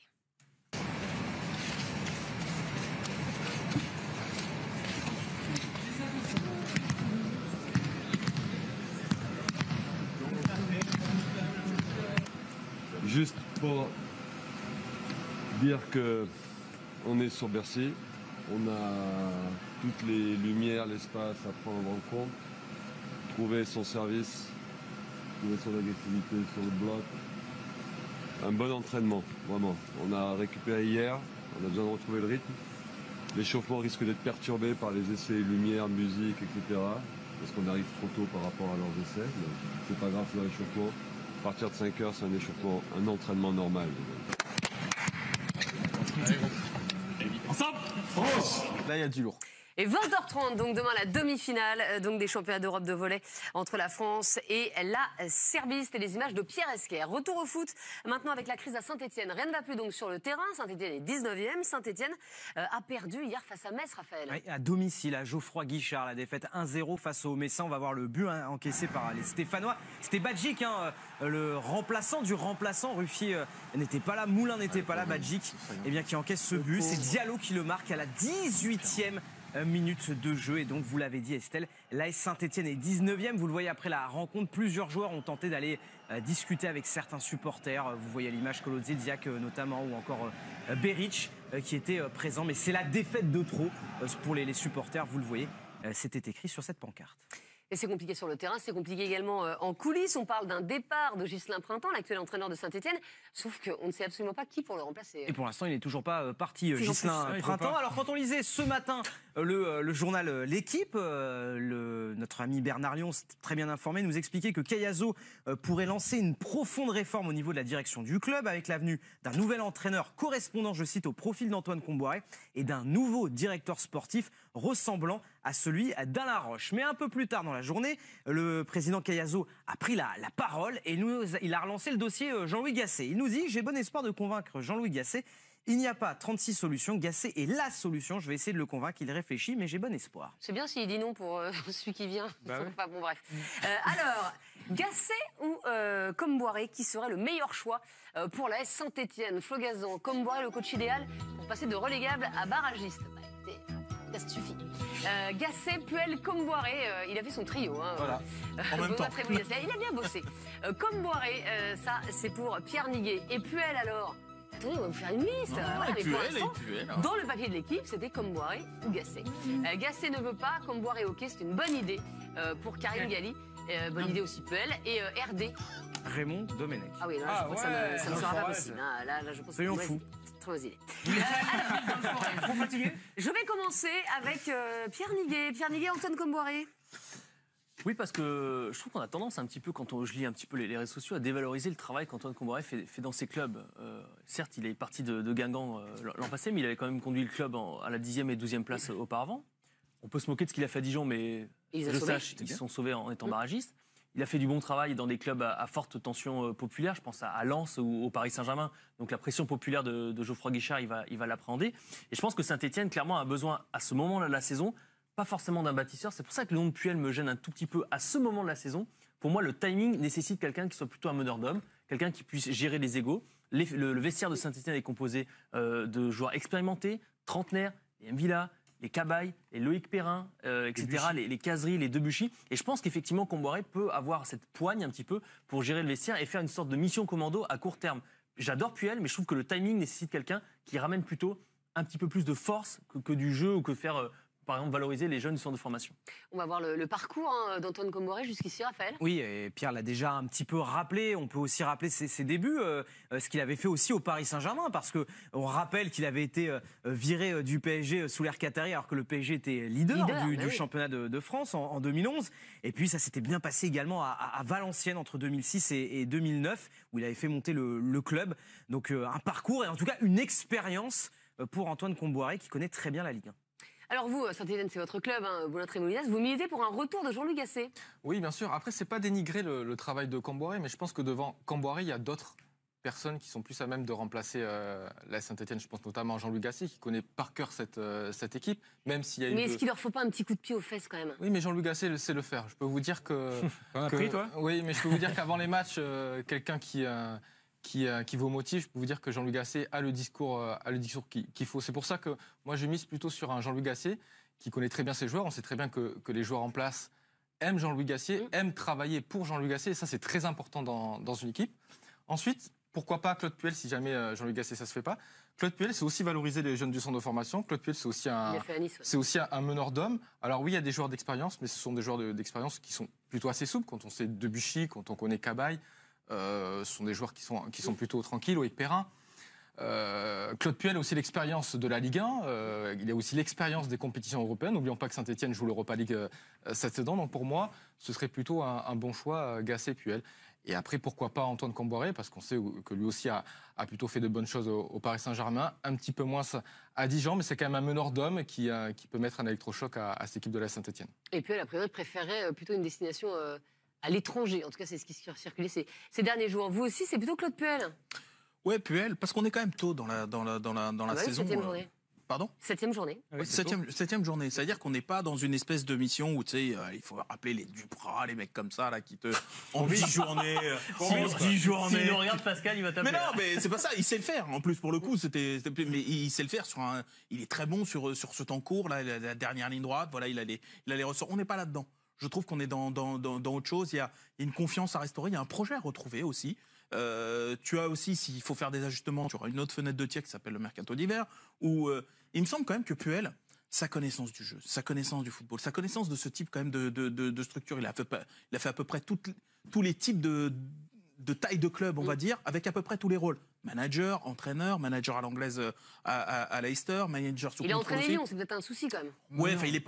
Je demande. Non, mais ce que je veux dire, l'histoire d'amour, voilà, c'est ça. Et lui, je pense que son image, le premier truc auquel on pense quand on pense à Puel, c'est pas tout de suite l'OL. Il n'incarne pas, voilà, peut-être que le Gwen davantage, par exemple. Ah, mais t'as Monaco, t'as Lille. Voilà, exactement, à Nice, voilà, exactement. Et je trouve que c'est quand même quelqu'un qui peut te donner un souffle et une direction, parce que ce club, faut qu'il s'arrête maintenant de travailler dans l'urgence. C'est-à-dire que depuis Galtier, maintenant, on a fait Sablé, puis on a fait Gasset. Maintenant, printemps, il y a un moment, il va falloir se restabiliser, retrouver une boussole. Donc voilà, moi, il me semble que Puel, c'est quand même un des plus compétents pour être capable de redonner une direction à un club. Mais est-ce qu'il y a urgence à changer d'entraîneur, Karine? Parce que voilà, on le rappelle, Justin Printemps est encore là. Hein. Il ne veut pas partir. C'est pas qu'il ne veut pas partir, c'est qu'on lui demande de partir sans argent. Et comme il peut récupérer 1,5 million, c'est complètement fou de lui demander ça. Mais non, mais c'est toujours pareil. Le terrain, c'est ce que tu vois, mais si ça se passe mal, c'est tout ce qu'il y a derrière. Et le problème, c'est qu'on sait très bien que le club de Saint-Etienne est en difficulté dans sa structure depuis des années, parce que tu as quand même 2 présidents qui ont des visions différentes. Tu as chacun qui a un pouvoir et qui veut mettre ses hommes. Et sous Jean-Louis Gasset, c'était déjà très compliqué. Jean-Louis Gasset est quelqu'un qui est très expérimenté et qui a supporté ça, mais il y a un moment, il en a eu ras-le-bol. Oui, parce qu'il voulait profiter de sa famille, et aussi parce qu'il travaillait quand même dans des conditions qui étaient compliquées. Donc c'est pour ça qu'en plus, a priori, de toute façon, il a dit qu'il revenait pas parce qu'il veut pas quitter la place de son ami, parce que Ghislain Printemps est son ami. Donc il faut, pour convaincre quelqu'un qui ait vraiment envie de bosser, entre guillemets, quoi qu'il se passe. Parce que Saint-Etienne, le club, c'est génial, mais quand tu sais ce qui se passe en interne, tu sais que tu vas arriver quand même dans un bourbier. Voilà. Donc je comprends aussi si Puel, par exemple, il a plus envie d'aller à l'étranger, parce qu'il va arriver quand même dans un bourbier, et sa dernière expérience à l'étranger a plutôt été bonne, que ce soit à Leicester ou Everton, non, Southampton. Donc arriver en Ligue 1 et se retrouver dans un bourbier pareil, ça peut te refroidir si t'as pas besoin de spécialement bosser. Voilà, et puis les supporters sont mécontents du côté de l'AS Saint-Etienne. Ils l'ont fait savoir hier après le match. Regardez eh bien, cette vidéo filmée par Bilal Ghazi. Regardez. 40 ans que les Stéphanois ils attendent. On a attendu quoi? Une coupe de la Ligue. Mais je m'en fous, moi. En 93, j'étais dans le stade, côté Magic, j'étais là.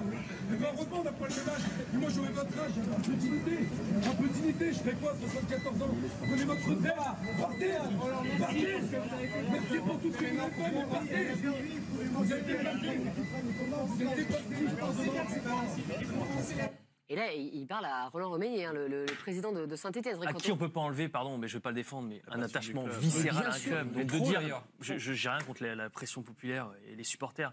Il faut pas avoir la mémoire courte quand même, quoi. Ce que Romeyer a fait pour le club, je pense que personne n'est capable de dire qu'il a fait autant pour la Saint-Etienne. Je cherche pas à le défendre, c'est peut-être effectivement le moment pour lui de partir. Mais là, on disait avec Karine, moi je l'assume, voir ces images-là, ça m'est quand même un peu mal à l'aise. Il avait quitté le stade, il est ressorti sa voiture pour parler avec les supporters. Un homme d'un certain âge. Franchement, voilà, c'est des scènes qui sont un peu dures à voir, je trouve. Voilà.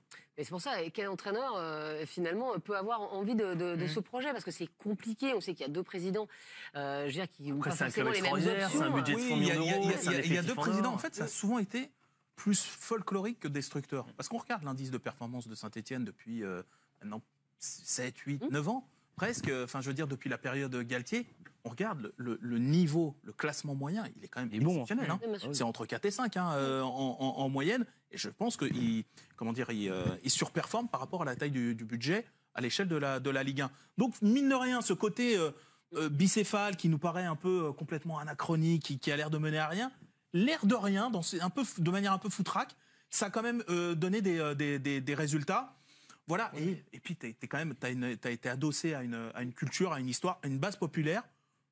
C'est quand même pas rien, quoi. C'est un club extraordinaire. Je pense qu'il reçoit des dizaines et des dizaines de CV. Mais sauf que c'est la structure aujourd'hui, parce que tu dis qu'il y a un côté folklorique, mais enfin, il y a quand même des vraies guerres au sein d'un club. Et donc, de toute façon, sur le terrain, ça se sent. Tu as eu des problèmes dans la cellule de recrutement, la direction du recrutement. Tu as des présidents qui ont des visions différentes. Ça peut s'entendre, mais au final, tu te retrouves dans cette situation parce que tu n'as pas su gérer le départ de Gasset. Parce qu'il y en avait un qui était persuadé que Gasset allait partir et que t'en avais. Il y en avait un qui était persuadé qu'il allait rester, et t'en as un autre qui ne rêvait que d'une chose, c'est de mettre Sablé numéro 1 à nouveau. Enfin, donc au final, ce que tu vis aujourd'hui, tu pouvais le prévoir malheureusement. Bon, la situation là, mais enfin c'est réversible. Hein. Très bien. En tout cas, Ghislain Printemps pour l'instant est entraîneur. Regardez bizarrement. C'était mon regard. C'est fini. C'est fini. Et d'ailleurs, vous entendez la musique. C'est fini. Ghislain Printemps, toujours entraîneur de la Saint-Etienne. Il le sera certainement pour la prochaine journée de championnat. Demain, l'équipe des Selles sera présentée par Grégory Hacher. Merci à tous d'avoir participé à l'émission. Tout de suite, l'équipe du soir, Olivier Ménard et toute sa bande. Salut à tous.